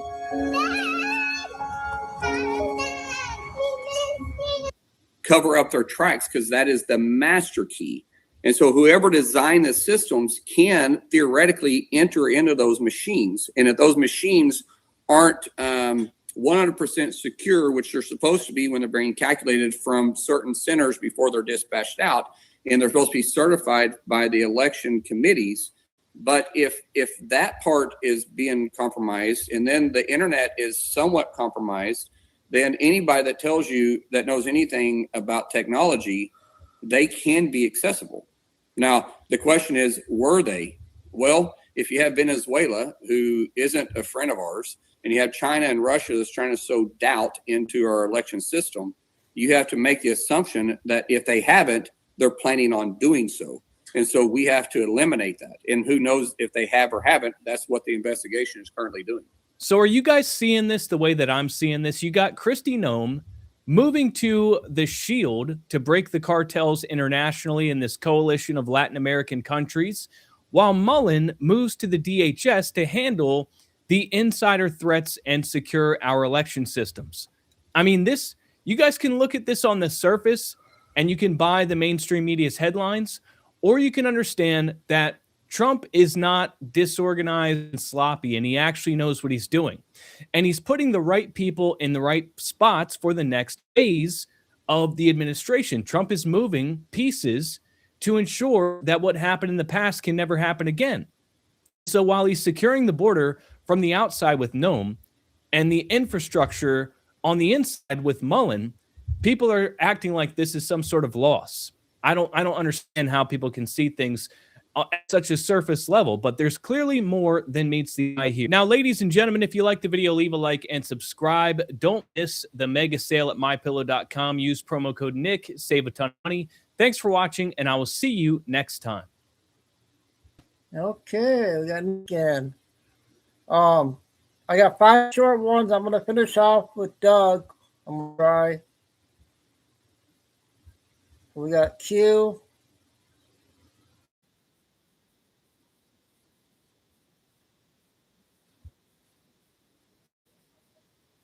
Again. So I'm going to get myself in less trouble by choosing not to give my commentary on this story and simply give you the story and you guys give the commentary down below. I will interact, but I'm going to keep my personal comments out of. So Pam Bondi's DOJ has decided to cut off the investigation into Joe Biden's auto pin. Now, if you guys remember, there was a huge brouhaha. I haven't used that word in a while. A huge brouhaha over Joe Biden's usage of the auto pin. once it came to light that Joe Biden was on a major cognitive decline, and we realized that in a lot of cases that Joe Biden either wasn't even in DC when these pardons were given, and many of these executive orders were signed. And this wasn't just from media sources. The Speaker of the House, Mike Johnson, went before Joe Biden and said, Mr. President, this executive order that you signed limiting exports of oil out of Louisiana is going to hurt my state. We can't have this. Joe Biden looked at him and genuinely didn't know what he was talking about. He says, I never signed anything like that. You're mistaken. He said, Mr. President, here it is right here. These are the executive orders. Donald Trump was frustrated because he understands the power of the presidency. His concern was, we need to find out who is doing this, or who it was basically using Joe Biden seemingly as a puppet, and ensure that this never happens in the future, that someone can put a figurehead out front and they can then manipulate the president using the auto pen to sign a matter of different documents and releasing people from prison and harnessing the power of the presidential office. I understand where he was coming from. It makes total sense. But after Janine Pirro and Pam Bondi, their attorneys looked at this and they said they couldn't find a hook. They couldn't find anything to use legally to tie or to come against or to prosecute or to show impropriety. And so they just decided to drop the case. Now, the only thing I will say about this is it feels like the Democrats have much better attorneys than the right. It just really does. The Democrats have been able to weave things. They've been able to find a way to prosecute conservatives. But it seems as though it becomes very difficult for conservatives to find a way to prosecute wrongdoing on the other side of the aisle. Now, don't shoot the messenger. It just seems that way. I could be wrong, but it just never seems to feel like the lawyers on the left are able to are withheld or are unable to find a way to prosecute what they call wrong, what they call illegal. It feels wrong to me. But again, I'm not giving my personal commentary on it. I'm going to let you guys do that. So comment below, subscribe. I will be reading the comments and I'll interact with some of them, not all of them. But if it intrigues me, I will most definitely be weighing in. Okay. I don't know what that's all about, why they stopped the auto pen.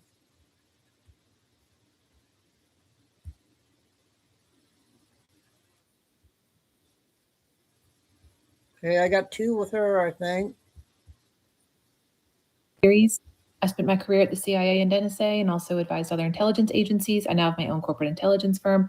All these opinions are my own. This analysis is my own for entertainment purposes only. I do deep dive write-ups and put my sources on my Substack, as well as upload every single video from the series there.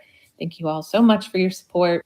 I have a video coming on my assessment of Erica Kirk. As I was doing that assessment, I came across Proclaim 365. That's her now streetwear brand. But I found it very, very strange that it incorporated 4 months after her and Charlie Kirk started dating. So her and Charlie Kirk started dating September 2018, October 2018 timeframe. Proclaim 365 was incorporated January of 2019. Like, homegirl moves fast. Then I started doing digging. And right now you can see it. There's a website, sells streetwear. I was like, I want to know when this started and kind of how it's migrated. Well, the internet's forever. So there's a place you can go, I'm going to show you in a minute, where you can look up past websites, past website versions. And I did that for Proclaim 365. And what I found was very strange. All right, so to look at a website in their past, you can either Google Donk it, or there's also a site called Wayback. And what that does is it takes snapshots from a bot and it goes to websites and it just scrubs the internet. And you'll see here, this is Proclaim 365 I put in.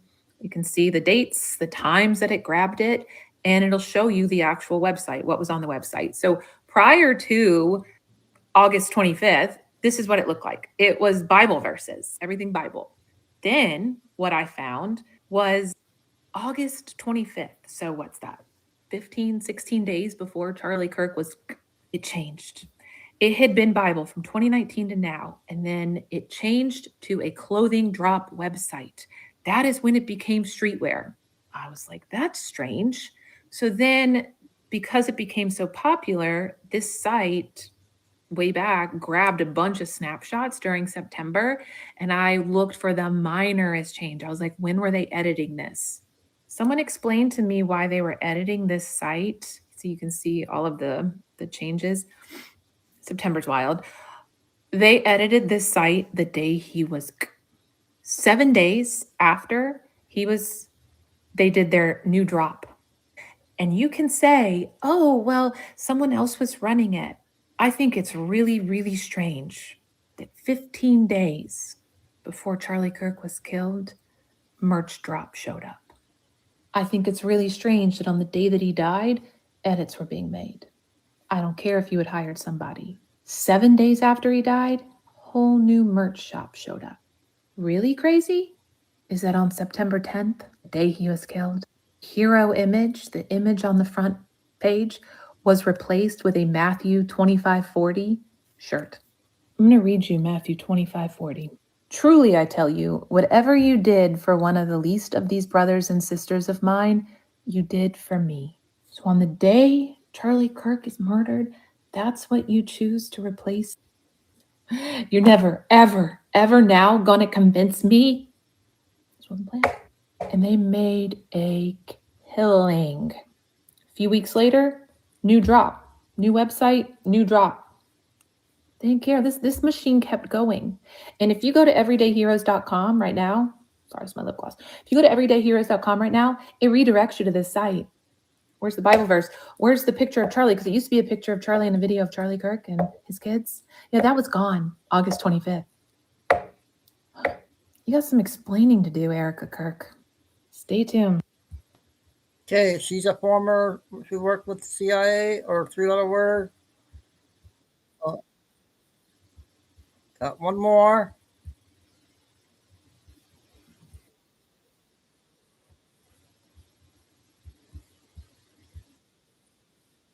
Right under our noses, and that vote is coming up again April 20th, and we're not as blind this time. That vote failed by 1. It was 212 to 212. So I need you to act, and I need you to act fast. Please share this to as many people as you possibly can. This is the most important video I think I've ever made.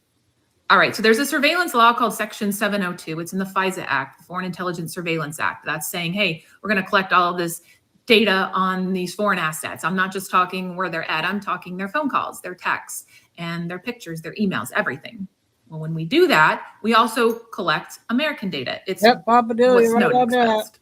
That was fine because you had to have a warrant to listen to an American's phone call or look at their text, right? Right? No, because April 2024, Congress was like, no. They said, keep the surveillance program, but they also separated out the warrant piece. And, well, that failed by 1 vote. So they're collecting all of this data on foreign assets, and FBI is going through and hundreds of thousands of Americans looking at their stuff. And I'm not just talking people they think are spies. I'm talking you and me. I'm talking journalists. I'm talking protesters. Anyone they feel like. They don't need a warrant. I'm going to put all 212 of those congressmen who voted no on my Substack because you need to be called out. But it goes deeper because even if they do pass the warrant, there is also a loophole in it where they can buy our data from data brokers such as all of these companies that are collecting our data and our phone calls and our emails, well, they just sell our stuff on the open marketplace and the government purchases it. So that is how they get around a warrant. So here is what I need you to do, because both of those are coming up for a vote, and they can either let it die, they can reform it, they can pass it, and we need to let them know that we're paying attention this time. Now it's our time. So here's what I need you to do. I need you to call this number right here, all right? That's the congressional switchboard. They're going to connect you to your representative, and here's what you're going to say. Just 2 sentences. You're going to say, I want a warrant requirement before the government can search Americans' data under Section 702. And I want the data broker loophole closed. That's it. You can also go to congress.gov, go to your representative and write that. Let them know we are paying attention this time, especially with midterms coming up, because all they care about is getting reelected. I will put all of this in my Substack if you want to go look at what to do, but please, please share it and call them fast. We have to act. So that was 2 good ones from her today. Let's see. I'm not sure if we played this one or not, you guys. 7 minutes.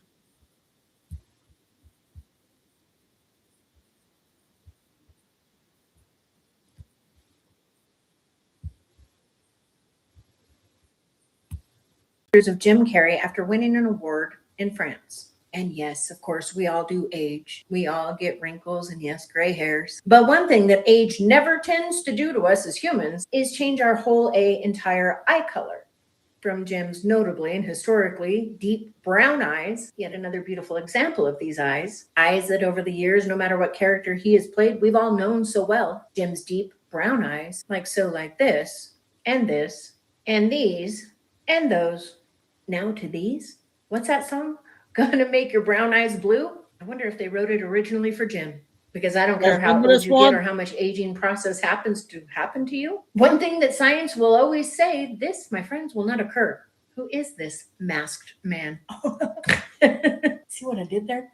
Jim Carrey, by far, hands down, has always been one of the most vocal actors, prominent Hollywood figures, who has spoken out about the truth. He has never held back. In fact, he's been one of the ones that I've wondered, when will they get him? When will they quiet him? When will they shut him up? Sadly, because Jim Carrey, he had it dialed in, my friends, and he had no fear when it came to speaking out. I'm going to show you a video clip of the new Jim talking as he had won an award in France. Just the tone and inflection in his voice, it ain't him, babe. But I noticed something. Something that whoever's in charge of the new Jim had clearly not thought through.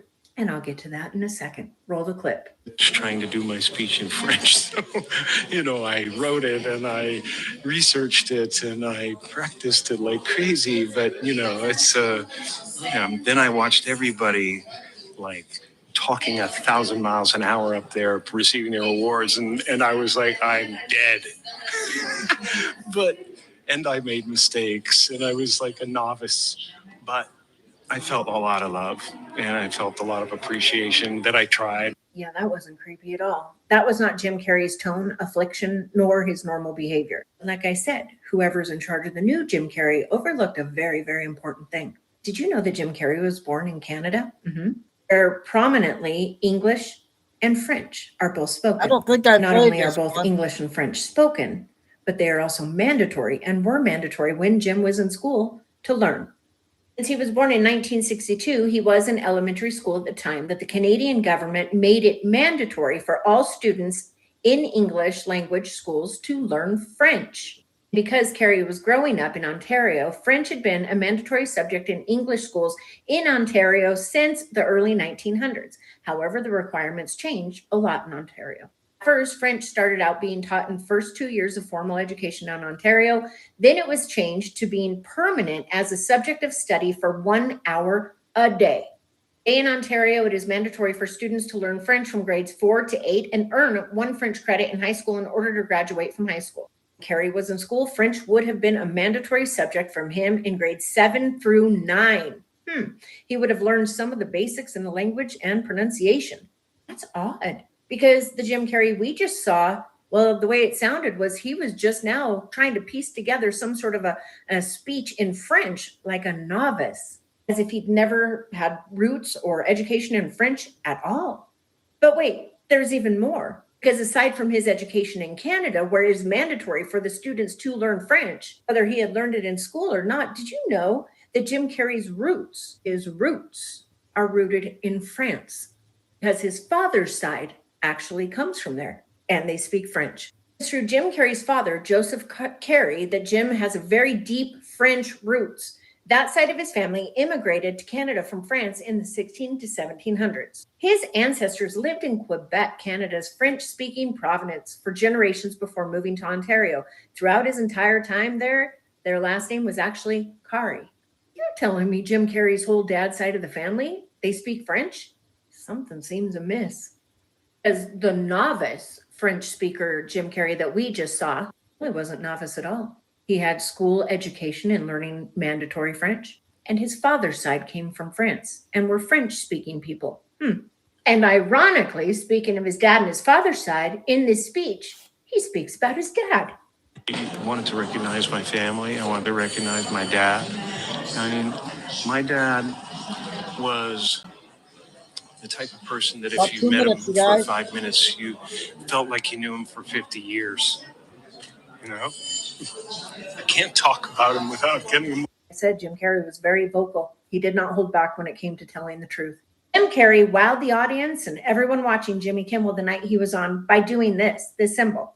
Jimmy Kimmel awkwardly, and notably awkwardly, respond with, "Is that a gang sign?" He really let nothing stop him. "Oh, like you don't know what that is. Really? You have no idea." It's not just what I thought, but that's what Carrey said to him. Jimmy Fallon doesn't know. David Letterman doesn't know. All the comics and show business don't know what this is. That. Jim Carrey went on to say, it's a secret symbol of the Illuminati. All mocking tongue. Of course, in Jim Carrey fashion, he did it again. Continuing to say, for years now, talk show hosts, people on television, people in sitcoms have been hired by the government to distract you, make you laugh, stuff like that. Make you happy and docile. You don't know what's really going on. Jimmy Kimmel just sits there awkwardly and laughs. Jim Carrey responds with a look at him trying to cover it up. It's hilarious. Hilarious. You know what they're trying to do. They're trying to turn us into consumers. Drones of some sort. I'm sorry, Jimmy. And then he did it one more time for the people in the back. Saying the quiet part, quite out loud. But even with all of that being said, there is one truth you cannot hide, because the eyes don't lie. Jim Carrey's notably brown, beautiful brown eyes, is haunting brown eyes. A little bit more haunting now, don't they? Because now his eyes are green. Math is not mathing. Just like they always have to do, they have to tell us the truth right to our face. Perhaps in that speech, the new Jim Carrey did. I'm dead. Okay, that was a good one from Nancy there. I haven't played her in a while. I'm going to change. I'm going to play 2 5-minute Antarctica updates. I don't think I played these two. They're both 5 minutes. And then I'll be back tomorrow. Okay.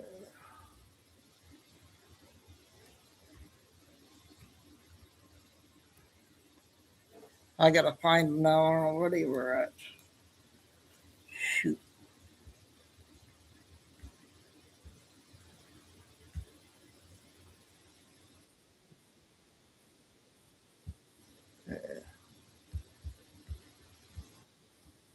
Coveted or was until recently, it's ideal.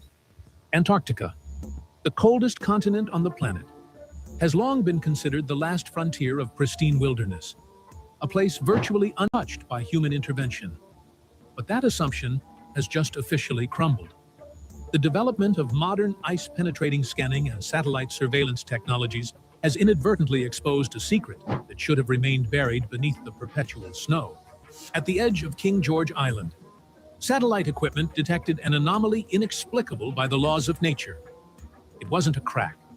It wasn't a glacier collapse. It was a doorway. And when scientists using unmanned probes stepped inside, they realized that Antarctica wasn't a crypt preserving the past.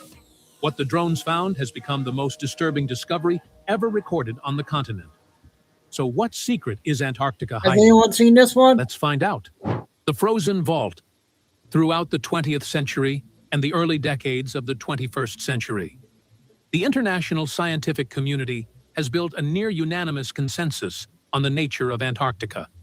It is the only continent on Earth that has never had a native population. Its ice sheet, averaging 1.9 kilometers thick and covering 98% of the continent's surface, is considered nature's most perfect time machine. It acts as a giant shield, protecting the land below from atmospheric effects, erosion, and biological interference for millions of years. Geological data collected from deep ice core drilling at Vostok or Dome C has confirmed that. Before freezing over approximately 34 million years ago, Antarctica was part of the supercontinent Gondwana. It was once a tropical paradise with dense rainforests, intricate river systems, and abundant wildlife. The physical evidence for this is undeniable.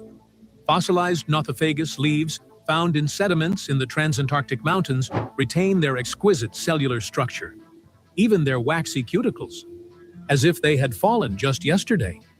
This remarkable preservation has reinforced a core belief in archaeology and geology. Anything beneath the Antarctic ice sheet is in a state of death.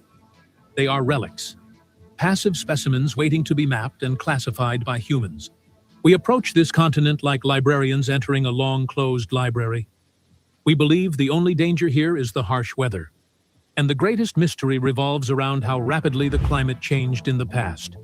The Antarctic Treaty, signed to protect the continent's pristine environment, inadvertently reinforced that perception. Strict regulations limiting mining and deep drilling have kept much of the terrain beneath the ice a dark area of knowledge. We are content with satellite radar maps, believing that remote sensing technology is sufficient to understand what lies beneath. The confidence of modern science lies in our assumption that nothing can hide beneath the ice without being detected by ground-penetrating radar waves. Antarctica, in the eyes of researchers, is a transparent, cold, and entirely predictable land. But it is this confidence in transparency that creates the biggest blind spot. When we assume that all signals reflecting from the ground are rock, water, or ice, our brains automatically discard any data that doesn't fit that pattern. We call them noise, sensor errors, or natural anomalies. It's not until a specific anomaly appears with such frequency and characteristics that it forces us to confront the first crack in the wall of knowledge we've painstakingly built. The gap in the map. The event began not with a loud bang, but with a quiet discrepancy on the high-resolution satellite imagery screen of King George Island. This is one of the most thoroughly studied areas in Antarctica due to its relatively easier accessibility compared to the interior.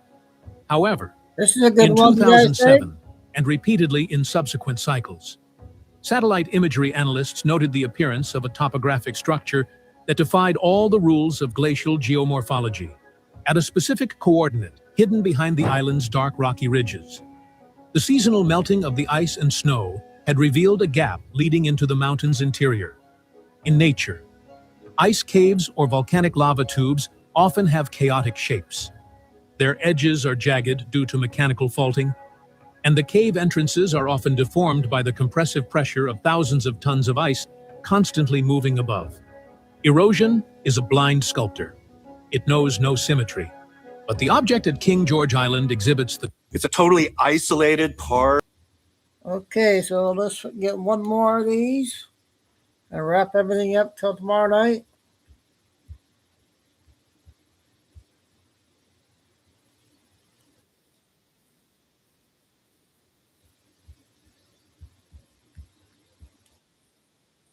It isn't being shared with the public, but our government and probably other governments know quite a bit. For 4 decades, Emmy Award-winning investigative journalist Linda Moulton Howe has brought to light stories of secret military programs, concealed technologies, and testimonies from insiders who had nowhere else to speak. But there was one file she kept silent, a collection of accounts too dangerous to release and too shocking to accept at face value. It was the story of what a United States Navy Special Operations team witnessed nearly 2 miles beneath the Antarctic ice. Now, in the later years of her life. She believes silence is no longer an option, because what they found in Wilkes Land was not an ancient relic. According to those witnesses, it resembled a machine that is beginning to awaken, a discovery that could shape the future of humanity. The last testament of a journalist. Linda Moulton Howe is a respected and mainstream investigative journalist, formerly trained at Stanford University. She built a solid career on a simple principle: ask the questions others avoid and pursue the answers regardless of the consequences. That commitment earned her a prestigious regional Emmy Award in 1981 for the documentary A Strange Harvest. The film was a direct investigation into a wave of unexplained livestock deaths across the central United States, a phenomenon dismissed by local law enforcement, but one that devastated agricultural communities who demanded real answers. Her work has always been shaped by a rare quality. She was never a journalist chasing strange stories. Instead, strange stories seemed to find her. When ranchers were ignored by authorities, they called her. When military personnel carried the weight of silence long after leaving service, bound by oaths they could not fully break, they sought her out.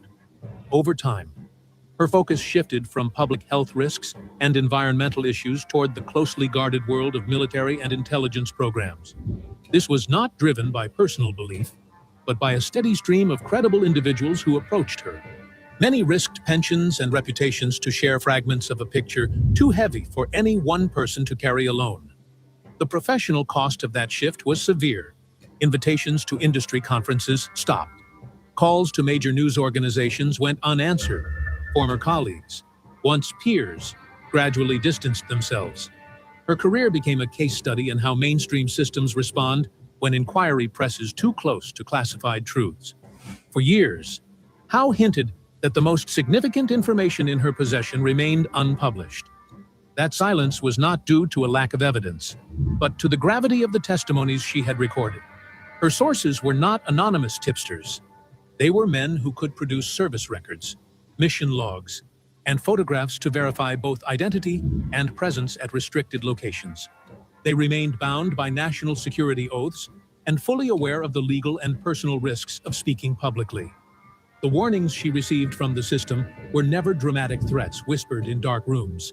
They were calm procedural reminders about the fragility of a career, subtle references to family, and the quiet bureaucratic processes through which funding and access could be withdrawn. This was the language of a power so deeply rooted that it never needed to raise its voice. Among the careful and fragmented accounts of advanced technologies and covert recovery missions, one location appeared with unsettling consistency: Antarctica. Not the continent of familiar research stations and penguins known to the public, but another version of it. A place governed by opaque international treaties, protected by restricted airspace, and subject to military interest far beyond anything officially acknowledged. Howe's files describe a continent that is not merely pristine wilderness, but a guarded secret. Yet, for decades, she respected the fear of her sources and withheld the most explosive accounts.